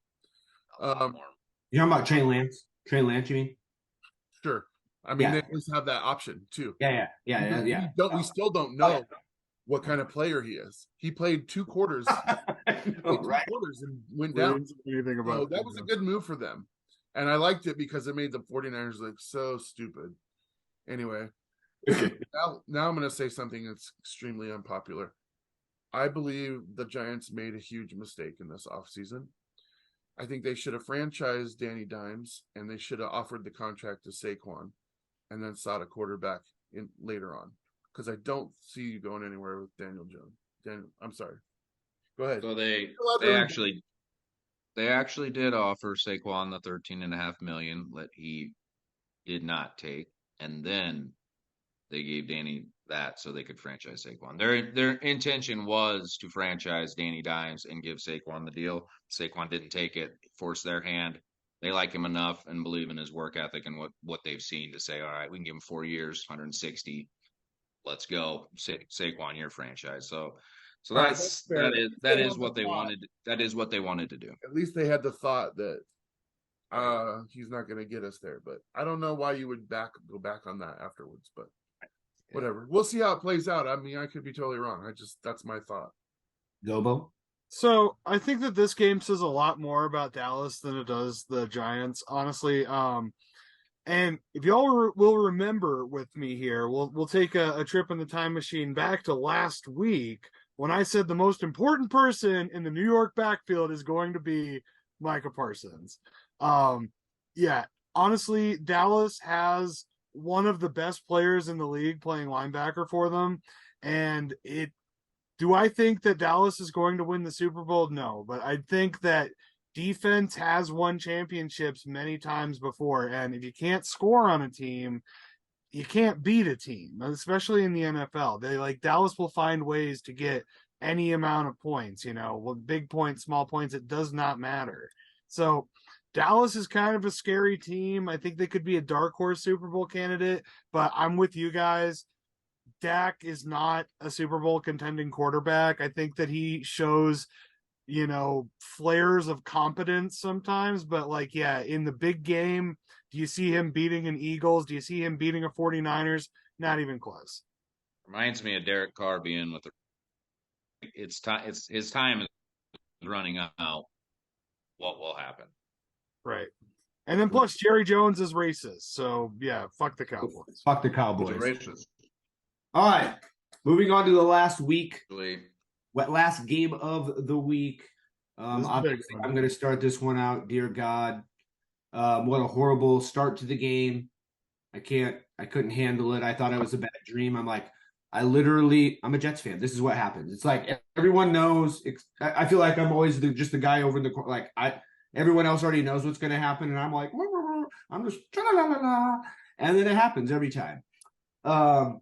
That being said, I'm a pretty optimistic person most of the time, so I'm going to try to really, really stretch this thing out into turning it around. Most people have the Buffalo Bills as one of the top teams in the league going to the Super Bowl, one of those teams that everybody is afraid of. And Aaron Rodgers going out literally 3 plays in and we still win the game. To me, that's a very good sign that our defense is legit. And we're going to contend with a lot of these teams that we have to play. And our defense is going to keep us in games. Like most of you guys have said on the show this whole time, it doesn't matter sometimes if your quarterback's that good. If your defense is good, they have a short field, you can win games. Trent Dilfer won a Super Bowl with a stud defense. If the Jets can flip it to where I said last week, the number 1 defense in the league, maybe, stranger shit's happened. I'm not going to give up my Super Bowl aspirations. Is it going to be a lot harder? Yes. Aaron Rodgers is going to literally be a coach on the sideline the rest of the season with Zach Wilson. He's going to come off the field. He's going to be looking at the screen, helping him out. So I feel like if you watch the game, which most of you did out there, Zach Wilson actually looked, I'm not going to say great, better than he did last year. I feel like he is learning slowly but surely. Breece Hall, oh my God, he's back. Dalvin Cook, oh my God, he's still a beast. Garrett Wilson, oh my God, he is a stud. The O-line, besides the sack to Rodgers, which, whatever, they actually played pretty well. Backed in on a couple runouts, ran out. He blocked 2 dudes at once on the Breece run. Literally, they just show him just shoving 2 people to the ground. And the defense came to play. I really feel like our defense is going to have to, it has to now. So, Zach Wilson, here's the ball. Either do it or don't. So that's my take on the Jets. We're 1-0. I would be happy every year if we started 1-0. So I don't know why this year would be any different. Obviously, you have your quarterback. But I'm just saying, if I would have came into this year saying Zach was our quarterback, we start 1-0, year 3 for our quarter, I would have been pumped. So I got to look at it that way. I can't change it. Let's go, mom. Let's go. Go fuck some moms to do this. Dave's.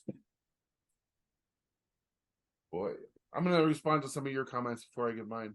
Okay. I'm going to pump the brakes on Breece just for a moment because he could have ran through that.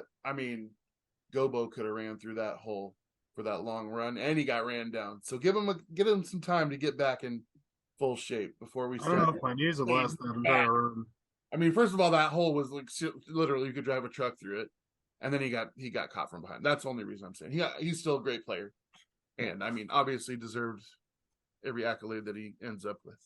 Garrett Wilson, better than Zach Wilson. That touchdown pass was a shitty pass and an amazing catch. Right. Yep. I am glad to hear that Aaron Rodgers is going to be sitting with him. I mean, I'm just saying I think he is. I don't know why he wouldn't. But here's my comments, and it's going to be harsh, but it is what it is. It is. The NFL, its fans, and Jets fans were just handed one of the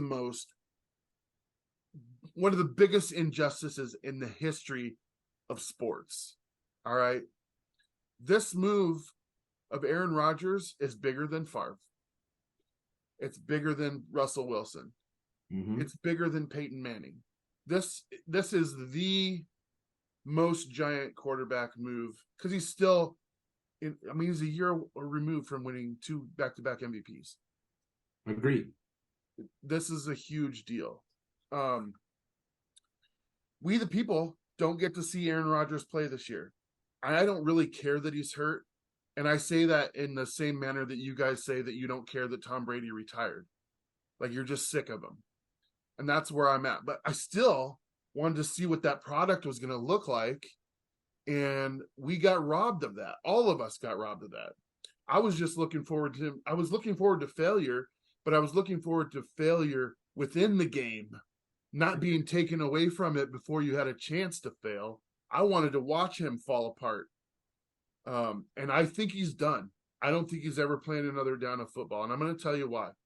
This injury is like a 14 to 18th month recovery period as it is. And when you're 40, it's probably longer than that. And I'm saying if he misses this year and into halfway next year, do the Jets even say, we're going to wait for that? What do you do if you're the Jets? Are you going to wait for that? Yeah, they are. The last 8 games of his career. Why would you do that as a franchise? You've got to make a decision at the end of this season what you're going to do. And I mean, sure, he could miraculously heal quicker than that. It certainly has happened before. But like with his age, and you guys, I really don't want that to be the last Aaron Rodgers that we ever get to see. That would be yet another giant injustice to the NFL fans, because it certainly should not end like this. I just have a feeling that's it. I feel bad for all the players and coaches that jumped ship to come to the Jets for Aaron Rodgers. And now they're stuck with the most punchable face in the NFL. Look at Zach Wilson's face and tell me you don't want to. I mean, you're a Jets fan and you want to punch his face, dude. Come on. Are you kidding me? So, goddamn.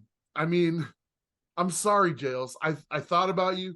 I didn't even want to respond in the group chat last night. I didn't want to respond this morning.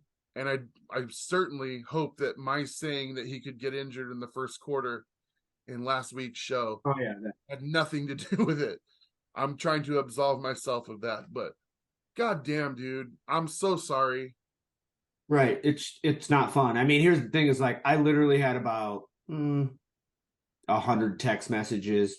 I mean, it is nutty in a way. Like I'm just like, I feel like it was, I mean, and I don't want to like, I don't want to compare it to things, but like, I feel like more people reach out to me about Aaron Rodgers' injury than when like people in my family close to me have died. Like more people are like texting me like, I feel so bad for you. Like, and then, so that just puts me in a shitty mood. I mean, yeah, we returned the punt to win it. This rookie, the Hard Knocks guy who just made the team. He's the guy. I mean, what a glorious day it could have been. Last point I want to make, and then let the other fellas talk. This is with the injustice to the NFL fans. You now have 3 more primetime games that you have to watch the Jets. Yep. Okay, Gobo, let's hear it. Okay. I got a lot to say on this subject. So I'm going to talk about Aaron Rodgers first, and then I'm going to talk about the Jets. So Aaron Rodgers, my first instinct when he went down, I was immediately torn. I had the angel and devil on my shoulders, and they were saying the devil was like, oh my God, like you totally called it. You said you wanted Rodgers off the roster. We got this trade to the Jets. It totally didn't work out. Like you were right. Ha ha ha. We should be so happy. And then the angel on my shoulder was saying, that is the last play of a player who was your favorite player in the league for over a decade. And so I'm like, it's very sad what happened to Aaron Rodgers. I definitely don't want to gloat. I don't want to make it seem like it's a positive thing for the Packers, because it's absolutely not. It's the end of of a storied career of one of the most talented quarterbacks to ever play the game of football. So that's my thought about Aaron Rodgers.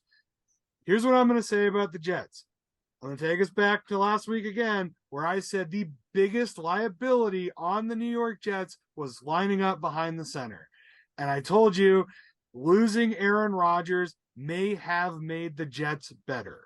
I'm not saying that Zach Wilson is a better quarterback, but it makes them reevaluate their game plan to guys who are better and more consistent athletes. Guys like Breece Hall, guys like Dalvin, guys like Garrett Wilson. And then we knew the Jets had a great defense, and they came out to play. They made one of the best quarterbacks in the league look foolish on Monday night. So, yeah, honestly, I think it's a good time to be a Jets fan. It's an exciting time to be a Jets fan. It's not a good time to be an Aaron Rodgers fan. It's like I said, it's a very sad ending to that story, but I would feel good if I was you, Jails. I really would. Yeah, dude. I don't feel better, but I mean, it does feel. I mean, like I said, I've had people like. I feel like it's also strange, like a man, and I'm like this upset about a fucking football game. Anyway, well, and I think, and to your point, also with like the people sending you tons of text messages, like people sent me tons of text messages too. Because I'm wearing an Aaron Rodgers jersey in my most famous picture that's ever been taken of me, like, and so, like, it's honestly, it's like, why do people text? Like, do they not think we know that happened? Like, we weren't watching the fucking game. You weren't, though. You weren't, though. I was listening to it though. I was listening. Like, I knew I was getting live updates. He's just shit. That's fine. It was just a shitty situation that was a flat tire, which I think is really interesting. That happened to Jess as well. But like, yeah, literally, the Jets. I think the Jets are better without Aaron Rodgers. That's. I know it's a bold thing to say, but you watch. Like, I think the Jets are maybe a title contender now without him. Wow. We can chalk this one up. I like that one. G-Man. The only way the Jets are better without Rodgers is if they are to go out and get Tom Brady, Russell Wilson, someone at the trade deadline, not Zach Wilson. They are a better team with Aaron Rodgers than Zach Wilson, bar none. He knows the offense. He's threw 50 touchdowns in this offense, won a couple MVPs in this offense, has Garrett Wilson in this offense with Breece Hall. And there's no way you're going to convince me they're a better team without Aaron Rodgers. Everybody on that team was hyped. They were all in love with it. They were going to destroy this game with Rodgers, and they won on a punt return, which my last 3 texts before this punt return. 3rd and long, exclamation point. Punt, all caps. Take it to the house, ball game. Kick goes in the air, takes it to the fucking house, ball game. Jails and Scoot got a little bittersweet. At least they got the win for the loss they took, and now it's time to move on and see what happens. So good luck to your brother. Out here, you guys. This is why I believe what Gobo's saying. I don't know that right now they're a better team without Aaron Rodgers, but they got to get the idea of old man out of their head. They have all this youth. They need new blood. And the problem has always been, let's solve it with somebody that's about to die. And then they die. And they're like, well, we have all this talent, but the person we bring in, that's why you don't bring in a Tom Brady. No, you don't even answer that phone call. Like, honestly, with their youth, you have 3 or 4 all-pro players on that roster that are all in their prime. Like, oh yeah, and that's the problem. I don't want to miss. Let's just ask the Jets fan, who, in your opinion, would you rather have as your quarterback this year? Right, Zach Wilson or Aaron Rodgers. Right. I mean, obviously, I wanted Rodgers over Zach Wilson. Now, now it doesn't matter. Like, he's hurt. So I'm jumping on the Zach. But now, like I said, maybe Aaron Rodgers came to the Jets. It's all awesome. Everybody understands how good they are. But then I'm also going to say, as soon as he got hurt, our team, didn't quit. They didn't say, oh, my God, he's done. It was almost the opposite. It was they turned it up to 11 and said, okay, defense, get the fuck out there. Let's win this. Really rally around Zach Wilson. They did. They did. Garrett Wilson was over there pumping him on the back. Great, we're fucked. So maybe Rodgers comes there to teach Zach how to be a quarterback. And that's the win. Time will tell. It's only time will tell. Anyway, you're the Jets, bro. You're the Jets. And also, one doesn't matter. All right, let's get to the other games. Okay. I was like, yeah. The next week we're back. That was awesome, though. Yeah. Good discussion. Want to know? I guess. Here we go. Oh wait, what was our records? I think I was 7-9. 7-9. 10-6. 10-6. Gobo and I were both 9-7. So obviously, it's like flip a coin. We're all about in the same little area. Too early to tell. Actually, I'm winning. Week one. It's kind of like you said earlier, G-Man Jazz. Does it really matter in week one who's winning? Week one and a perfect pick. Okay, that was pretty sweet. I don't know if that'll keep playing along at home. We had a bunch of people playing along. I'm sorry, I didn't get anybody right. Any of that? Okay. Anyway, we saw a few of you right. Put your record. Tell us where you're at, kind of compared to us. We will keep continuing to check in. Also, if you maybe want to come chime in sometime, we're always looking forward to that. Week 2, we're going to start off Thursday night in Philly. The Vikings come to town. Gobo, who you got on this one? Week 1, Philly. Too easy. Yeah, Philly by a lot. I think that the Vikings. I don't think that they're as bad as they. I don't think they'll play as bad as they did this last Sunday. But still, Philly, they're at home. They're in their element. Like you said, that defense got supercharged. Kirk Cousins is going to see his back a lot. I don't see Jefferson getting a lot of receptions. I think maybe he gets a garbage time touchdown or two. I'm going to say Philly 36, Vikings 17. G-Man. I'm going to give Philly the same score they had against New England. A Vikings team comes in that, when teams lose, their focus week 2 is naturally higher and more focused because the margin for error is a little less already. So no one wants to start 0-2. They're going to be focused.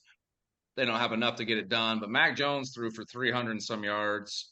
So I gotta have a feeling, they could move up and down the field, but I think, their defense gets tight in the red zone, and 20-25, the Eagles do win, go to 2-0. What is the score on that? 25-20, you just said? Yep. All righty. Thank you much. Dames Marvs. All right. I see Jalen Carter, Aaron Rodgersing old Kirk Cousins. Sending Kurt to the locker. Are you picking one of these every week? Bro? I swear to God, if this comes true, career-ending injury for a quarterbback.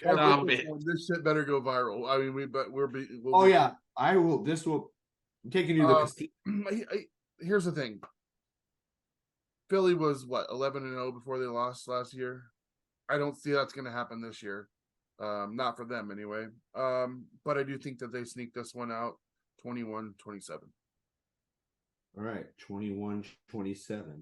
Got it. And I am also going to say on the bandwagon of Philly at home. I think it's Thursday night. They're pumped. They're ready to go. The Vikings don't have enough. I do think they're going to target Jefferson a lot. Like you said, Mac Jones did have. And I feel like if they watch the film of the Patriots game, because at the beginning it was kind of like, oh, the Eagles are going to run away with this. But then the Patriots kind of tightened up the D, started moving the ball with Mac Jones. So, that being said, the Vikings, to me, their defense is worse than last year. They don't have a running game. I think they get spanked. I think Philly's celebrating at home. Their home opener, 35-14. I'm with whoever said it. I think Jefferson maybe gets one or two a touchdown, like some garbage touchdown. So too easy there. Four picks, 4 in. Let us know who you're taking on Thursday night. Gobo, you're up next. Your team is going down to Hotlanta. The Pack, go. Let's hear your take on this game. Like I said, this isn't really much of a proving grounds because I think that Green Bay outclasses Atlanta in a lot of areas. I think that if Love plays a serviceable game, I think we'll get an easy win, just like we did against Chicago last week. I think Atlanta is pretty overrated. I think Ritter's going to turn the ball over a couple of times. I think the Packers are going to maintain pretty good field position. I think it's going to be very similar to the game last week. So, what was the score last week? 34-20. The Packers beat the Bears. So I will say 34-19 Packers over Falcons on the road. James Marves. Man, you got a dreams of high scoring offense, don't you? I do. I'm watching too much college football. I would love to have that dream as well, but I don't. But for my team or yours. But I do think Green Bay sneaks this one out in Atlanta. I just don't have faith in Atlanta yet. Desmond Ridder, somebody's going to figure out how to stop a running game despite having two potential 1,000-yard running backs on the same team. Green Bay 22-17.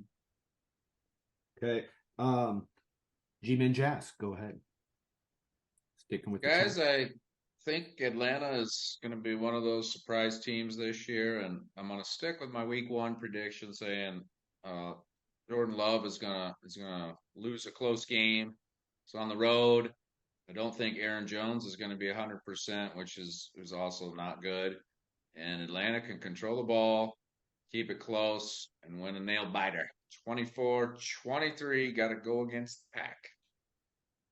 I am. It's funny how when we come to our picks, I just love how like these things work out. I have my pick in. I have Atlanta also winning, but a close one. And I'm kind of going with G-Man Jazz a little bit, as in I think they run the ball, they control it. Green Bay's not at home, and it's not the Bears. The Bears sucked. I feel like the Falcons have a better running game, and Aaron not being the running back or healthy, I think does hurt the Pack a lot, because I feel like Jordan Love, that's you have a good running back there who can catch the ball. He knows the system. He's a good blocker. I love Aaron Jones, so I think maybe if him being banged up and maybe not being in there could hurt. I don't think it's going to be. I think, like I said, it's going to be a close game. 28-21. I just think it's because Atlanta's at home. And I like what they did. I could be wrong, but that's going to be my pick this week. And like I said, 28-21. All right. Buffalo at home. Can they rebound against the Raiders? Dames. Yeah, I got no faith in the Raiders. I think they're one of the worst teams in the NFL. I got Buffalo winning big 30-13. Gobo. James took my Buffalo score, but yeah, I think if you're a Bills fan, don't panic. That was a hard fought game against the Jets. I think that you deal with some of those turnovers. I think Buffalo is strong enough to do that. Not turn the ball over. I think that they're still one of the most dominant teams in the NFL. I would say, the Raiders, they got a fluke win against a shit team last week, and it was close. So, Buffalo 30, Raiders 7. Right, a big game. I'm going to go next. I also have Buffalo winning. I think they rebound. There's no way the Bills start 0-2, in my opinion, especially if they're this Super Bowl caliber team that we all think they are. I do think that maybe Vegas does give them a little bit of a challenge. So I think maybe they get a late touchdown, but the Bills win 24-21. G-Men. Guys, I got Buffalo as well. I was able to luck out on picking the Raiders once, and there's no way I'm going to ride that train. Raiders. Josh Allen's got it right. Four interceptions, Josh Allen. Get your shit together, bro. I never have you in fantasy. I have you in fantasy this year. 4 picks to start the season. Like NFL bleeding into fantasy, bleeding into reality. Buffalo 28-20. I do think the Raiders, they can hang in there for a while. All right. Division rival Baltimore at Cincinnati. Baltimore is traveling up there. Cincinnati, in my opinion, in a kind of almost a must-win game already, because this is going to be a Baltimore team that comes up there ready to go. I'm actually thinking that Cincinnati is going to continue to struggle. I think the Ravens are going to come in. And I think they're going to win big. I'm going to call it a road win in Cincy. Baltimore comes in 31-10 with the blowout. G-Man Jazz, what do you think? I was thinking quite the opposite, my brother.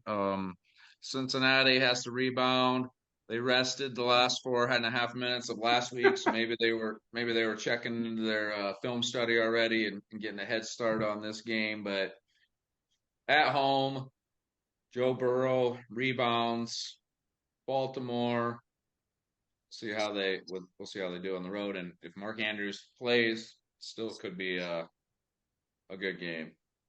24-22, Bengals out. Dames. Ain't no must-win games in week 2.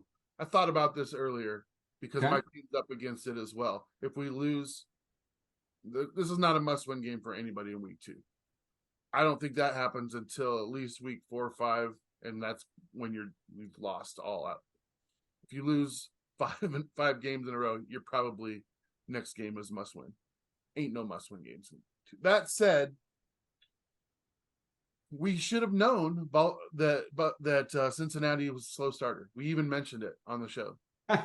Some of us still picked them anyway. I don't think that they can feasibly lose 2 division games in a row, and then Baltimore would be up 2 games. That would be extremely hard to come back from, but ain't must win. That said, again, I'm going to give this one to Cincinnati at home, 28-24. Gobo. Yeah, I'm kind of with the boys on this one. I think that we're not going to see that same Bengals team we saw last week.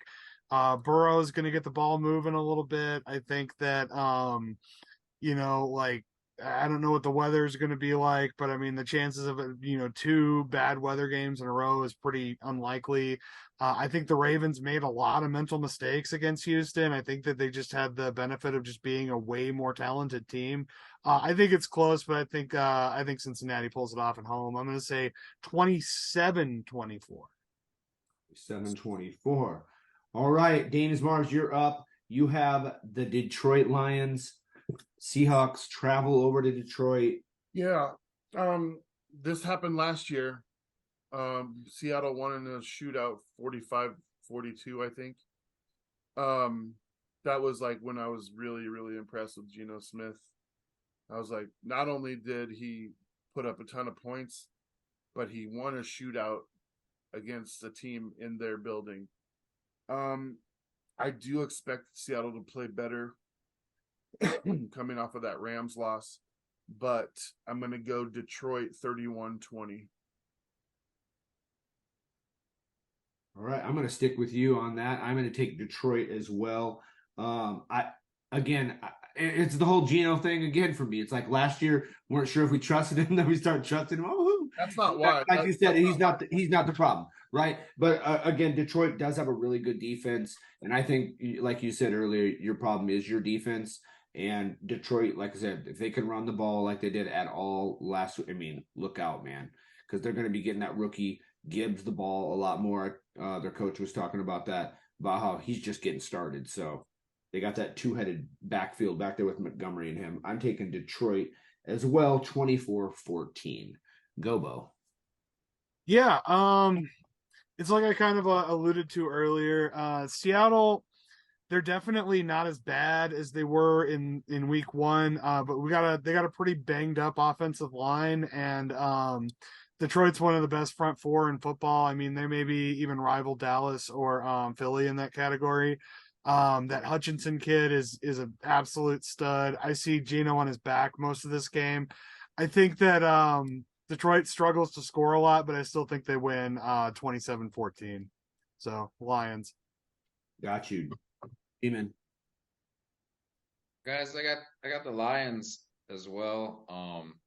Kind of feel like this Lions team is going to be one of those happy stories all the way somewhere into the playoffs even, and it will eventually end, but I think they win the home games. And you brought it up, Aiden Hutchinson. I feel like that guy put on like 30 pounds of muscle from his rookie year or something. He looks like just a man amongst boys out there. It's crazy.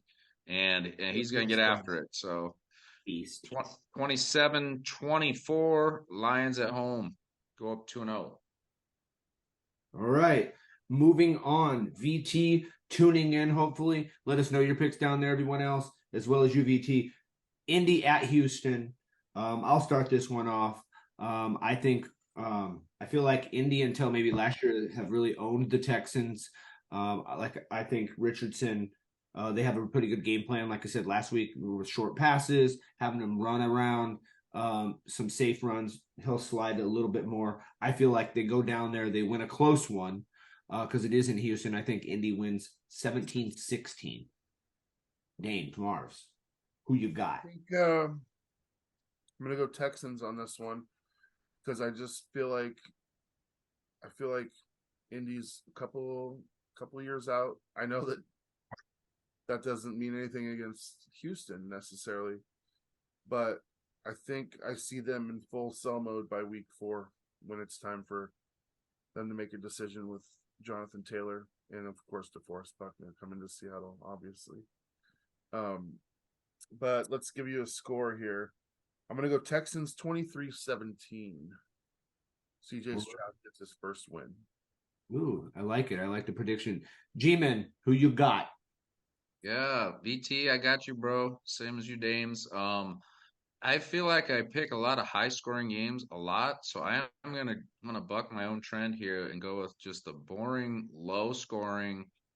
Gonna be some 3-and-outs, some fumbles, some just incomplete passes. I feel like this is going to just be the most boring game of the week. He's going against each other.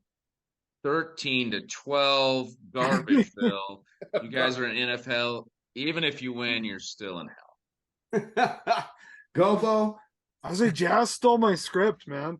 That's literally what I was gonna say. I think that both teams have somewhat competitive offenses and completely rebuilt rookie vice versa. They both have serviceable defenses and kind of both dog shit rebuilding rookie offenses.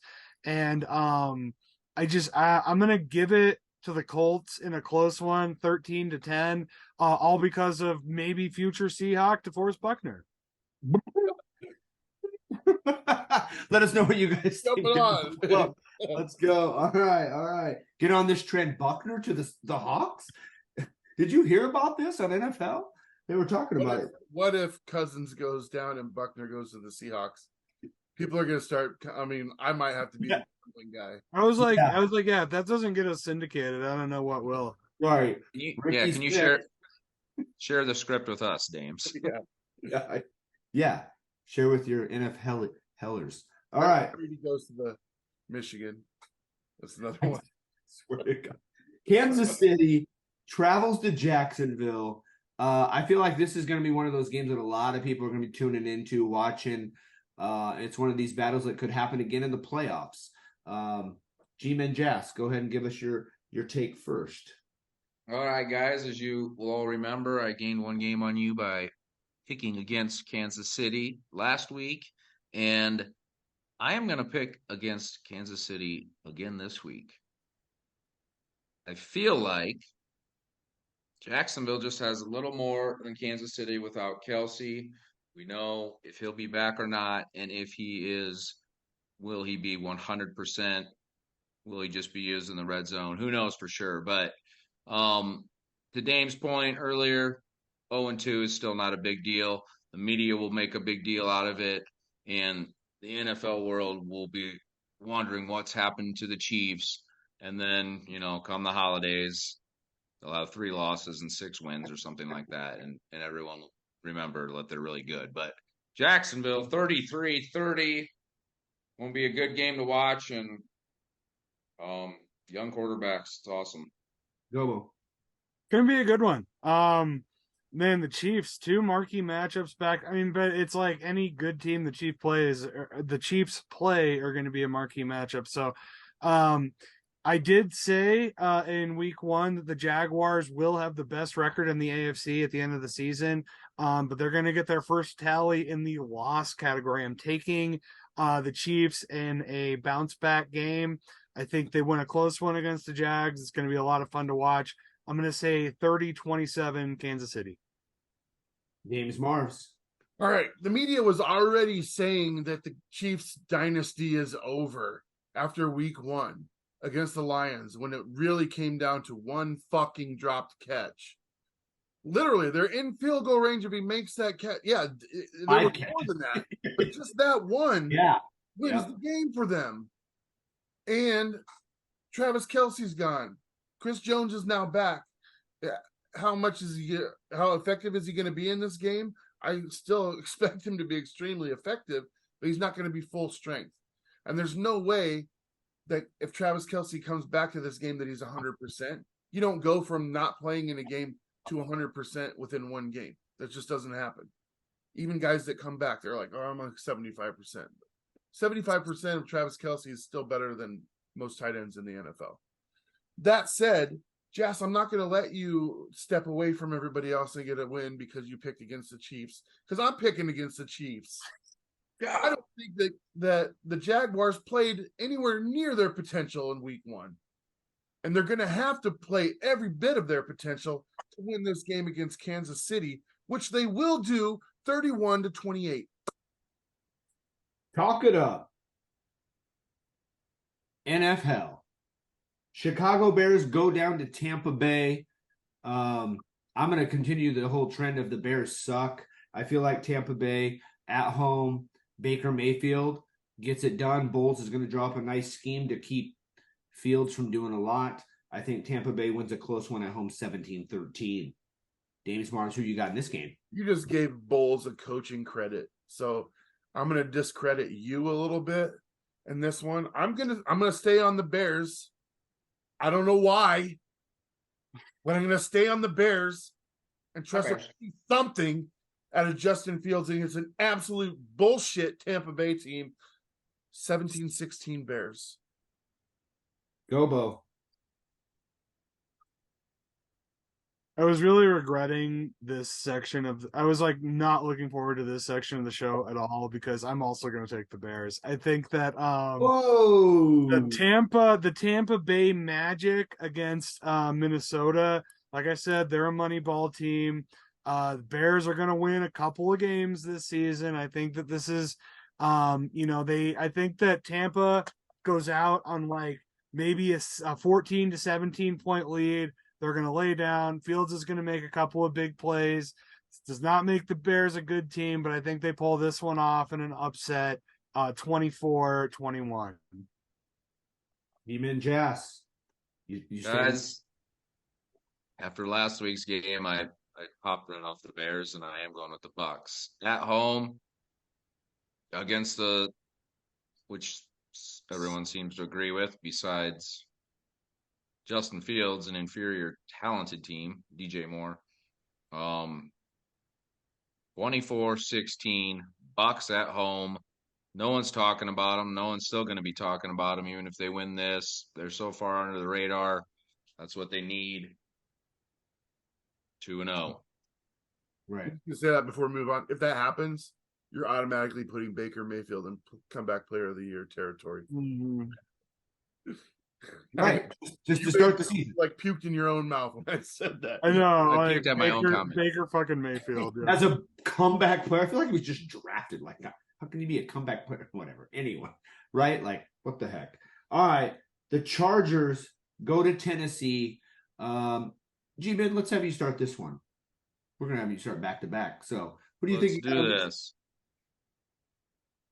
Chargers, Tennessee, like I said last week, I'm going to say it until they finally bench him. Chargers are going to score some points this year. Tennessee has a pretty good defense, so it won't be as much this game, but enough to keep the Ryan Tannehill-led Titans to 16 points. Maybe it gets so bad that we actually see Willis this game. Could it be that fast? And why not? And why not? So 24-16 on the road. Chargers. Gobo, who you got in this one? I'm taking the Titans, and I'm taking them for a similar reason to last week. I think that Derrick Henry still has like, I don't know, like 5% of his gas left. I think that he's maybe got 1 to 2 more seasons of any kind of production before he goes down retirement road. I think the Chargers, they're similar to the Saints, except I think they have a worse defense. I think Titans pull this one out. It's another one of those games where it's going to be kind of boring. I'm going to say 14-13, close one. 14-13, Titans pulled off. Titans. James. Chargers are right now an anomaly to me. I don't know what Herbert looks like for real. I really, everything says he should be amazing, including the commercials that he makes. How does somebody with so little history of winning get all these big endorsement deals? Is it because he's a good-looking kid? WMA, dude. WMA. But I got Tennessee making a quarterback change at halftime and going on to win at home 21-19. Wow, two guys on NFHell calling the quarterback change for Tennessee. I'm gonna go with Jass on this one. He didn't take the win for them for the Titans. I'm gonna go with the Chargers. And here's the thing: I think literally last year, and maybe this has been oversaid, we were high on Herbert. We were saying, oh my God, they score a lot of points. They played the Chiefs. What a shootout that was! It was back and forth. Oh my God, this Chargers team is so good. They come into this year. I think maybe this is the week. You know what I mean? I think they come out. I don't trust Tennessee at all. I like their defense last year. I think it's worse this year. I think Tannehill's worse, and I think Henry's worse. So I mean, I feel like they haven't improved. They have no one. I think the Chargers actually win big in this one, 35-10. G-Man, yes. Oh, he's not gone yet? No, he went. Yeah. Oh, did you have something to say? No, you're good. You have something to add to my 35-10. What is it that leads you to believe that Henry's not as good? Everything I saw, his hair was on fucking fire last week. Who did they play last week? I'm just curious. I don't know his numbers from last week, but I'm like, what makes you say that?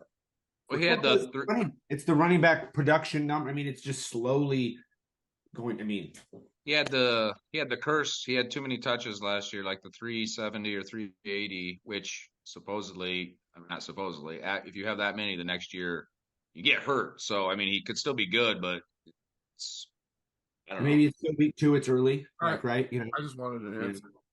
Okay, yeah. I mean, I just think it's the whole. He's old. He's just getting old, and I just feel like I watch him run, and I'm just like, he's not like, I don't know. It's just not the same to me. G-Man Jass, back-to-back starts. Your team going down to Arizona, you lucky bastard. What a rebound game this. I wish the Jets could play the Cardinals after week 1. Go ahead. What's your prediction? Guys, yeah, the rebound game my soul desperately needs.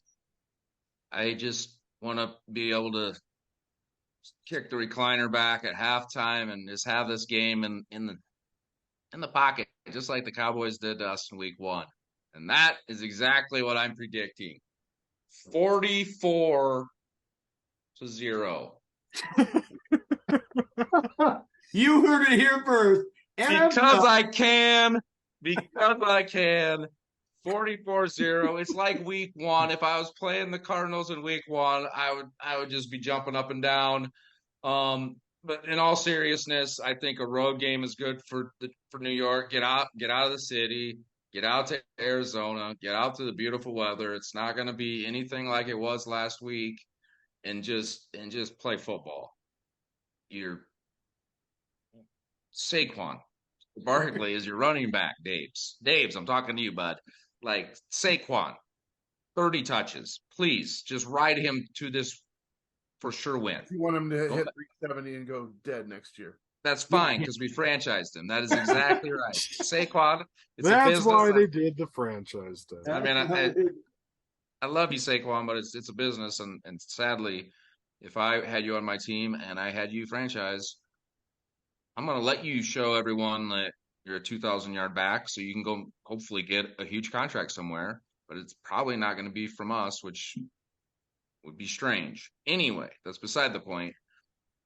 My defense looked good against Dallas, and I believe,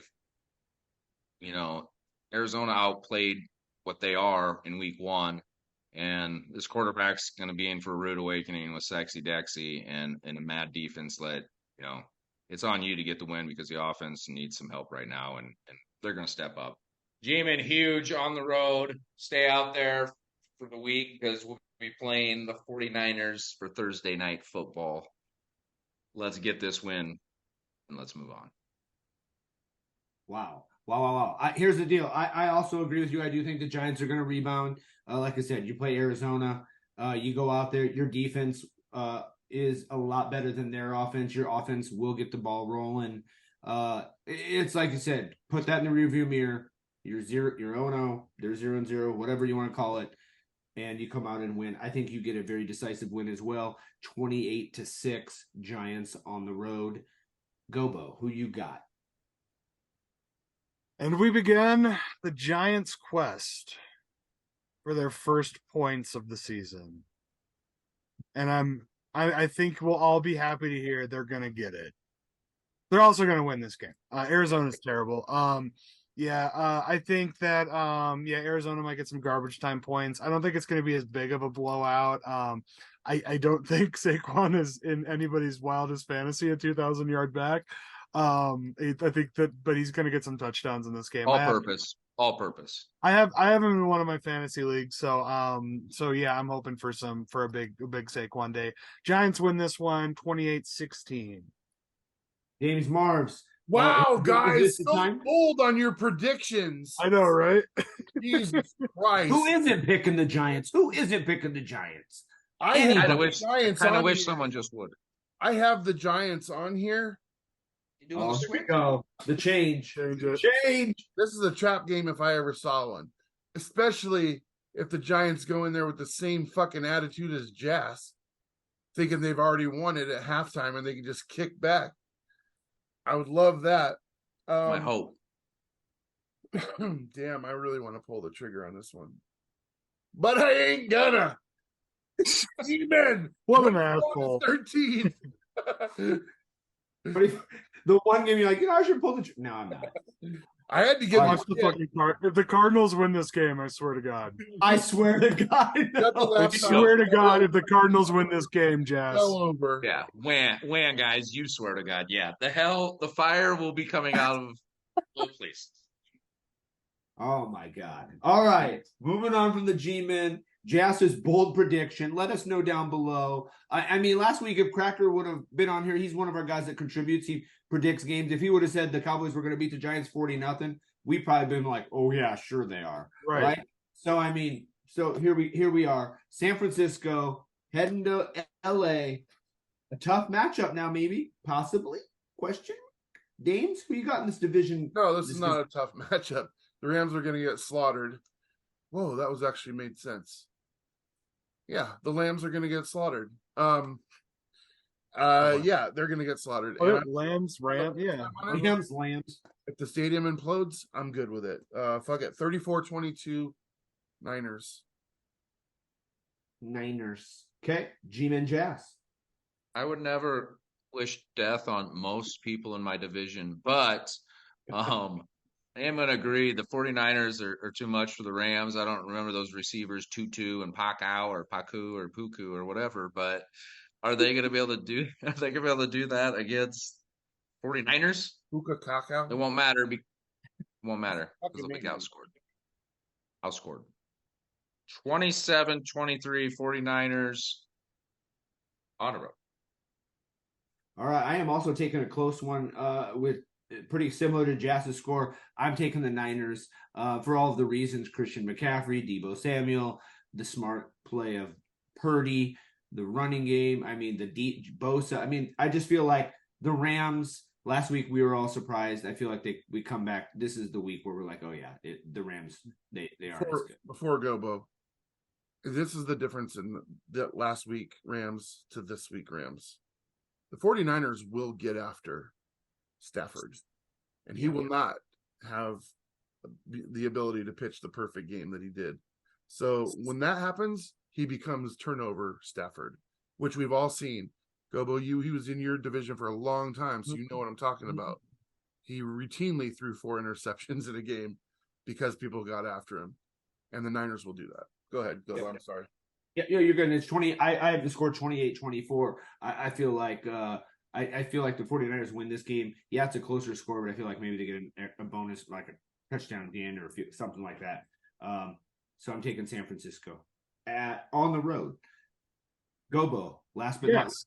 Okay, so the California boys going at it. The Rams pulled out a greasy win against Seattle last week. I think that they, played a little bit higher than the capacity for that team is. I think they showed out a little bit. And every team does that every year. I think that's going to be really the highlight of the Rams season was last week. I think San Francisco has no problems in SoFi this week. I'm picking 49ers big, 35-10 over the Rams.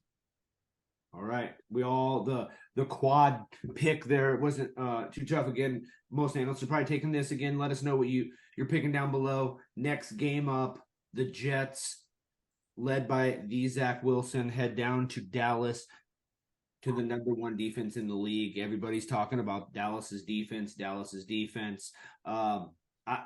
Here's the deal. Like I said, am I heartbroken that Aaron Rodgers got hurt? Oh my God. I was putting all of my eggs into one little basket of Aaron Rodgers, but I've been talked to by some experts in football here on NFHell, and I have learned that, just because we don't have Aaron Rodgers doesn't mean we don't have a good team. My prediction is the Jets have a number 1 defense in the league, and I think this is when it's going to show up because we're going to rally around Zach Wilson. Our defense is going to even be better than they were because of the absence of Aaron Rodgers. Like you say, it's going to work in our favor because we're going to say, now we don't have him. Man, we cannot let these teams score that many points. Dallas's offense does not look that good. They had a blocked field goal, they had interception. Those weren't offensive points. Run the ball with Brees, control the game. Run the ball with Dalvin, short, quick passes with Zach. Don't turn the ball over. And I think the Jets win a close one in Dallas, 20-17 on a last-second field goal. We're going into Dallas. Our defense is going to say we're the number 1 defense in the league. Jets win 2017. Games. All right. You guys know I'm high on Dallas, right? I hate them, but I have to call a spade a spade.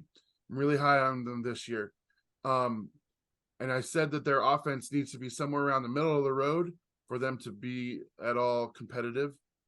This matchup to me I was really looking forward to seeing Aaron Rodgers play in this game just because of the history with the Packers Cowboys. And then, he's like, I got a whole new group of guys. Well, we don't get that. So what do? We get these 2 defenses, you guys. This is going to be an amazing game to watch. All right, you got these 2 defenses that both play hair on fire. I think the Jets defense is a little technically better. I think the Cowboys defense is a little recklessly better. But Jails, here's what I need you to understand, my brother. You lost a Hall of Fame quarterback, but you've got 3 guys in their second year that are on a Hall of Fame trajectory. That's something to be super excited about. And if we're looking at 2 great defenses and 2 middle-of-the-road offenses, you got to give yourself a chance. All right? And I know that you did. I'm not going to do that for you, but we're going to see how it plays out. I got Dallas not terribly, above, but it's 24-17. And I think that if this injury happens a little bit later in the season, everybody's better off. But we got to go with what we got. I want the Jets to win, though. I know. I got you. Gobes. Okay, so I'm going to say pretty much exactly what Dame said, just with a couple of tweaks. I think that this game is going to be won on the ground. I think the passing lanes are going to be closed for business. I think both teams are going to create a bunch of pressure. I think this is the most exciting game this week. Absolutely. 2 marquee defenses. It's going to be a show for sure. You're going to see great displays of athleticism on that field. I think defensive struggle. I'm going to take the Jets in overtime, 20-17. Jets win in overtime 2 weeks in a row. Same score as me too, but in OT. Love it. G-Man Jazz, close it out. Are you sticking with your brethren, or are you going Don't with do that. Don't do that. Don't guilt him. Remember when he did that to me last year? I'm pretty sure Hey, he did bro. that last year. He just It's said like do the right thing. It's like my fantasy rankings, guys. I'm gonna pick who I like. I'm not gonna pick who my brother likes. So, who I like to win. Don't get this confused with who I like. I was gonna say. All right, So it's They are a division. They are a division opponent. they are a division opponent, but the game I watched on Sunday night, and then the game I watched on Monday night. It doesn't matter if it's 1A or 1B or 1 or 2 or 2 or 1. It doesn't matter. Zach Wilson's first interception gave me the nightmares of his past. And when he gets pressured like up the middle, like he did against the Patriots in the past and some other teams, it can get ugly really fast. And that's exactly what Dallas did to DJ in the rain.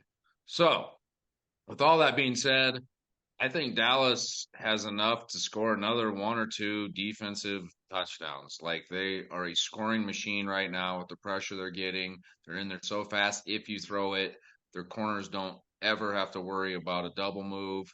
And Zach Wilson just has a bad history, so I will have to see him do something or a lesser opponent to pick the Jets here going forward. Dallas 30, Jets 10, and Dallas is going to start getting some real hype after this week. All right. That's like your opinion, man. All right. Moving on to Denver, the stupidest name in sports, coming into town. James, let's start with you on this one. What do you think? Is Russell going to do anything in this game? I have literally zero faith left in Russell Wilson. I thought I would start out the season by picking them, which I did very seldomly last season. And I told you already that I like this Commanders team. There's just something about them. I don't even know what it is. Like I said, I can't name 5 players on their team. I'm going to give it to Washington 24-21 in Denver, maybe in overtime or maybe a last-second field goal. Okay. All right. G-Man, who you got? Yeah, I'm real familiar with Washington, and they have a lot of players. And Sam Howell, I thought, was 53. a guy that might take a leap this year. And they didn't play the greatest in week 1 and still found a way to win. And Dame's, I think they're for sure a 500 team in that range, and Denver's not. So I think Washington is going to go get a win. I think you'll see a Sam Howell to Jahan Dotson.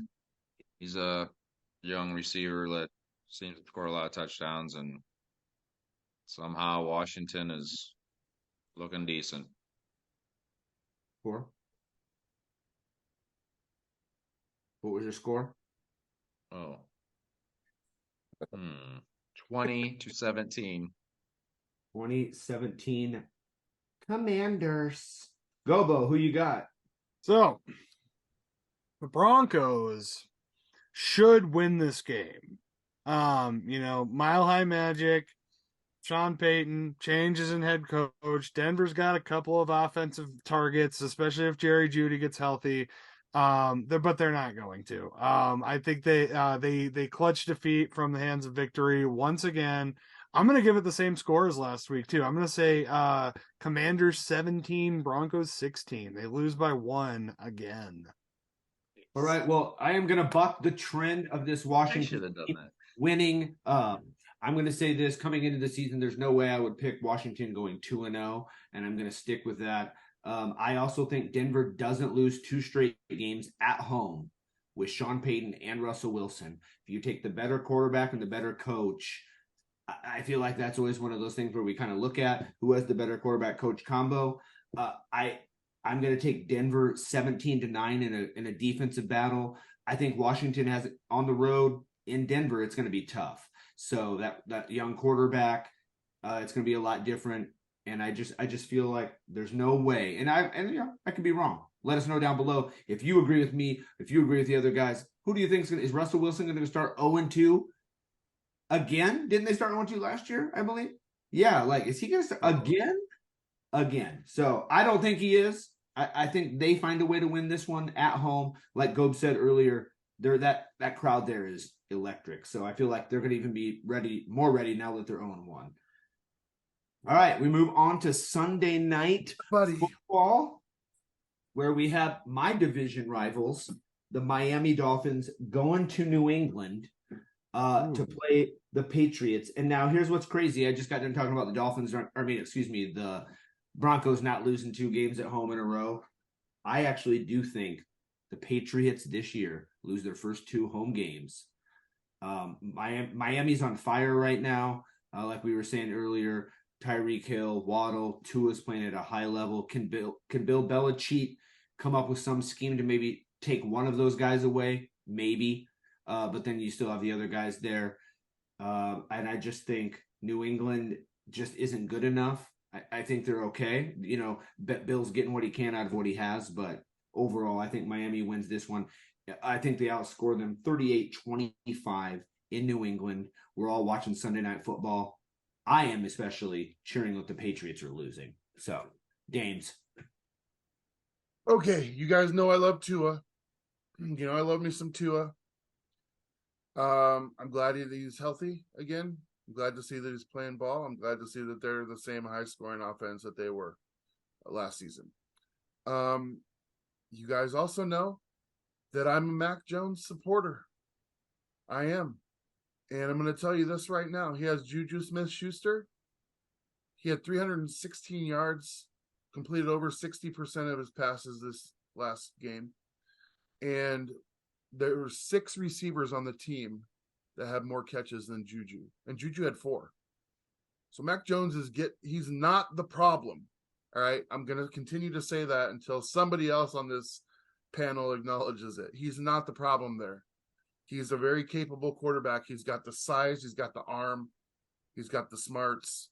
I don't know what the problem is. He doesn't have the coach? I do think is this one of these? They bit off a little more than they can chew this week with the schedulers. It's not their fault. But I got Miami 32-22 in another game that's not Mac Jones's fault. Yes. G-Man. Jess, who you got? Yeah, so when you talk about New England losing 2 at home in a row in a career of a legendary coach, when do you start turning up the heat on the seat to the great Bill Belichick? If Mac Jones isn't the problem, who is? Is it the defense? Is it the offense? Is it everyone else? I mean, usually great quarterbacks will elevate their team regardless of who's on it. 90% of the time, that's going to happen. Miami on the road, 31-23. Tua keeps it rolling. Gobo, you sticking with the Miami? Here's where I'm actually going to go against the grade on this one, guys, and I am going to take the Bill Belichick led Patriots in this one. And there's a couple of reasons why. So Miami has a great offense. They have huge explosive players, super fast, accurate throwers, lots of targets on the field. Here's the thing. The Patriots defense was able to maintain the Philadelphia offense pretty well last week. And then on top of that, Miami's defense is shit. I have no respect for the Chargers, and they put up 34 on them last week. So yeah, I think the Patriots, I think Ramondre Stevenson, we see a little bit of fire. We see some fireworks from that young man this week. And I see the Patriots winning this one, not in a blowout, but decisively 27-17 over the Dolphins. I mean, here's the thing. I like it, but here's what else I like. I would love to see a tie in this game. Actually, I hate both these teams. This game could be a tie. Yeah, it's good. This game. So either way, I win because one of these teams loses. So Patriots either go to 0-2 or Miami goes to 1-1, and you know what I'm saying. So Monday Night Football this week. Yes. One more thought on that. The problem with stopping, a team's best weapon is, okay, so if you stop Tyreek Hill, what are you going to do with Yeah. Jalen Waddle? What are you going to do with Jalen Waddle? So that's the hard part for defenses going against Miami for 4 quarters. Go ahead. We will see. We will see. I love it. Now, I was a little confused when I looked at the schedule. I'm like, wait, there's 2 Monday night games this week instead of the first week, or I didn't. Whatever. I guess go ahead. It just seems strange to me. Why would they? To me, it kind of takes away from one of the games because one's so early and people aren't really going to tune. I just don't like it. But we're going to start with the Aints at the Panthers in a game where I'm kind of like, who gives a shit about this game? Yeah, it's on Monday night. We get to see this rookie quarterback. The Saints, to me, again, Derek Carr. I feel like they find a way to win this game. They win 28-21, in my opinion. But I just feel like it's a very uninteresting game. I'm not excited about it really at all. But I do think the Saints will pull it out just because I don't think Carolina's that good. James. I fucking hate this division, you guys. It sucks. Not going to be fun to talk about for 18 more weeks. And I say 18 more weeks because one of these fuckers has to make the playoffs. Or a one and done. Okay, so shit. You want to flip a coin here? Or? Yeah, I do. Oh yeah, I haven't done that So, yet. yeah, this is like already The final score, but you flip it. And by flipping a coin, I mean, where the hell am I going to find a coin right now? Anybody have a coin on them? Do I have to be the flipper? We're not talking about the Dolphins here. Shh. I love this part of the show because we're like, what are they doing now? We are actually for a coin to flip. Actually we were talking about the Dolphins. We just were, yes, but not about the flipper. So I don't have a coin, but here we can flip this white tiger Zord. Yeah, I like it. Throw that box. So this is heads, this is tails. All right. So Don't damage it. James, I got this for $5, bro. Heads is the home It was team, on right? consignment. Yep, heads is the home team. Flip Heads it. is the home team. All right. It landed on its top. I swear to God, I'm gonna turn my camera. I'm gonna flip it again. All right. Welcome to NFL. Oh my God! Now it landed on its side. Are you fucking kidding me? 0 for 2. Okay, wait. Away team. Away team. All right. So You are Saints taking 21-20. I'm sorry? Saints. 21-20. 21-20. All right, got it. Kind of hoping it would land on heads, but whatever. Jim and Jazz. Go ahead. I want to rewind to week 1. Bryce Young, first touchdown pass. Hayden Hurst catches it and just fucking flings it in the crowd. I know, that was amazing. Just flings it in the crowd. It's kind of like everyone's just kind of like the announcers even mention it and stuff. It was just funny to watch that happen. I'm sure that his crew got up there and got the ball and had to give the guy something, but that's pretty funny.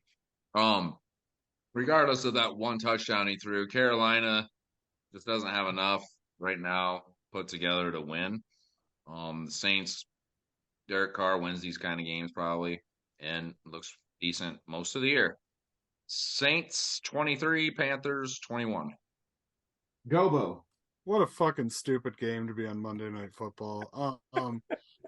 I honestly, yeah, Saints 16, Panthers 3, in a boring, who gives a shit, nobody's gonna watch it game. Right. Those teams are NFL with us. I mean, really, it's like they're I think the Saints are gonna win that division and go to the playoffs, and they're gonna get blown out in the first week. All right. Well, it's gonna make bringing Derek Carr and look like they're geniuses, which is dumb. They're gonna be 2-0. Yeah, right, exactly. All right, well, let them off the hook. On NFL, we want to remind you, right after we're done making this next pick, it's going to fast forward into this little part called Ricky's Picks. He is going to tell you what games he thinks you should take. Again, gamble responsibly. But if you listen to Ricky, you'll probably be doing this at the end of the year. The Manziel. That's money, not turning into Johnny Manziel. Please do not do that. Do with the money what you want. yeah. Do with the money what you want. Anyway, Anyway, you can also be best friends with Drake. Yeah, right. He We says go to flexes his jewelry. yeah. I know, right?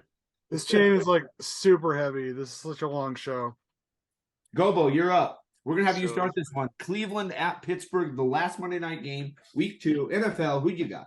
Oh my god. I'm gonna say Cleveland. I think Myles Garrett puts pressure. I think Pickett's totally suspect. I think the Steelers have basically nothing on offense. They got one functional player on defense. Tomlin, you need a team on the field to continue winning, bro. So, do I think that this? Yeah, you know what? I think the Steelers probably end up with a negative record this year. For the first time in many years. So. I'm going to take Cleveland on the road, 24, and Pittsburgh 10. G-Man Jazz. Yeah, after a very uninspiring first week where Pittsburgh just got completely annihilated, I lost all faith in them, which I said week 1, don't overreact, but I'm overreacting. Pickett didn't look good, and I can't pick them now. So Cleveland on the road. I think last show somebody said Myles Garrett was leaps and bounds where he was last year, and Gobo's mentioned him. I mentioned him. He's an absolute monster. At least he gets to be on Monday Night Football and show that off. So 24-16, Browns over the Steelers, and I think we're all forgetting the Steelers, so this could get ugly. You fools! God. Oh my god. I think Mike Tomlin's going to go 0-2 at home. I do. You're And fools. Belichick. And Pickett looked Belichick. stupid because he was I picked Belichick to win. 49ers defense. Cleveland's defense is not the 49ers defense. Mike Pretty Tomlin good. at home, 14-18. 14-18. All right. Dame, do you know what's funny is I literally had Cleveland picked earlier. These two both picked Cleveland. Then I was like, I remember, I'm not picking that fucking greasy fucking quarterback to win a game. I didn't pick them last year. I'm not picking them this year. I don't give a shit if they go 15 or 16, whatever. I'm never picking the Browns this year. Chalk it up for me every week. What if it's the last week of the season and this game is the one that you have to pick to put you over the top? Doesn't matter. I got integrity more than my heart's going to speak louder than my brain on this one. I don't care. I'll let everyone know it. I'm taking Pittsburgh at home because I'm with you. Tomlin at home, 2 in a row. This is going to be – it's like the whole Belichick. Something's got to give. Maybe the 49ers aren't as good. Maybe Pittsburgh. I'm going them at home 16-12 in a – the crowd's going to be there, and there's going to be some signs up saying, fuck you, Dick Greasy, DT, What was whatever. his nickname? Yeah. What was it? Dick touching guy, DTG. Yeah, Dick touching guy.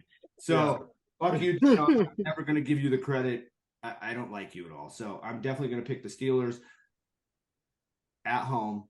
Tomlin, come on, help me out here. Help us out on NFL. Make your picks down below. Thank you for viewing. That is the last week. Join us again. Same bat time, same bat channel. Lock 22. Stick around. Ricky's picks coming up next. Like and subscribe. James Mark. If you watch this show, there's over 100 of you now. Please hit like and show it to your friends. We need more people to be involved in this. Thank you so much. I love you. Gobo, G-Man Jazz. Which one? Both of you at the same time. Go. What are they Just kidding. Go ahead, Gobo. Go ahead. 2-0, baby. Let's go, Pack, go. G-Man. 44-0. Book it. What's up, everybody? Ricky Montalvo back here with you for week 2 of the NFL 2023 season. We had just gotten done last week. We've wrapped up with a 2-2 record. So that's actually a push week for us. So just kind of a minus there, a little bit on the juice, but that's okay. I think in gambling, what you need to really truly understand is that when we are laying down units, we truly do not want to miss out on the opportunity to not only make money, but also not lose money. So please understand that that's part of this process, and take that as a big win, honestly, when you push on the week. So no excuses made here from me. I'm just going to touch really quick on what we did last week. We had the Lions +5. They went outright. Texans +10. We just couldn't get that touchdown from the Texans. Could have been an easy backdoor cover, but unfortunately we missed on that one. Steelers +2.5 was never in question. What a poor display from the Steelers, but really also very impressive out of Brock Purdy and what I saw in him. And then finally, the Jets. Oh man, what a emotional roller coaster that was, just for me as a bettor, not even being a fan of the Jets, but Rodgers going down. I mean, I thought that bet was just shot into the sun. But fortunately enough, they came back, won outright. So I gave you Jets +2.5. That covers on the outright. Just insane. It's really the thing that gambling dreams are made of, when you think a bet is done like that and you still get the cover. So 2-2 -0.2 units. That's fine. That's nothing. That's a push. We rally. We press on, baby. Just another week. So shout out to the Jets. I'm sorry about the Rodgers injury. It really is heartbreaking for me as a Packers fan to see it go this way. I thought it was great for both organizations to have moved on the way they did, but so be it. Hopefully Zach Wilson will have the maturation to help them out. A little context here for you guys. I am recording this on a Tuesday. I felt that's kind of important to mention here, as this video, I believe, is released on a Wednesday. So lines may have changed. It's really out of my control. Just giving you the best of what I got early in the week. Little background about me is I'm usually betting throughout the week. I usually start around Tuesdays and start building my portfolio for the weekend. So these are the best bets that I can give you based on the value I see on the board now. And that can be shifting all week long.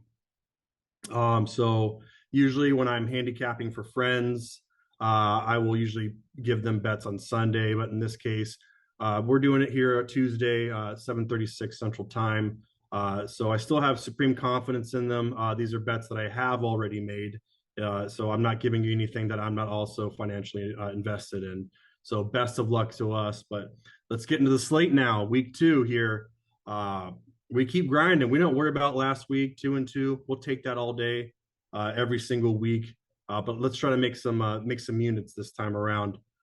So into the picks, we have going the Chiefs this week as they travel, take on Jacksonville Jaguars at noon at TII Bank Field.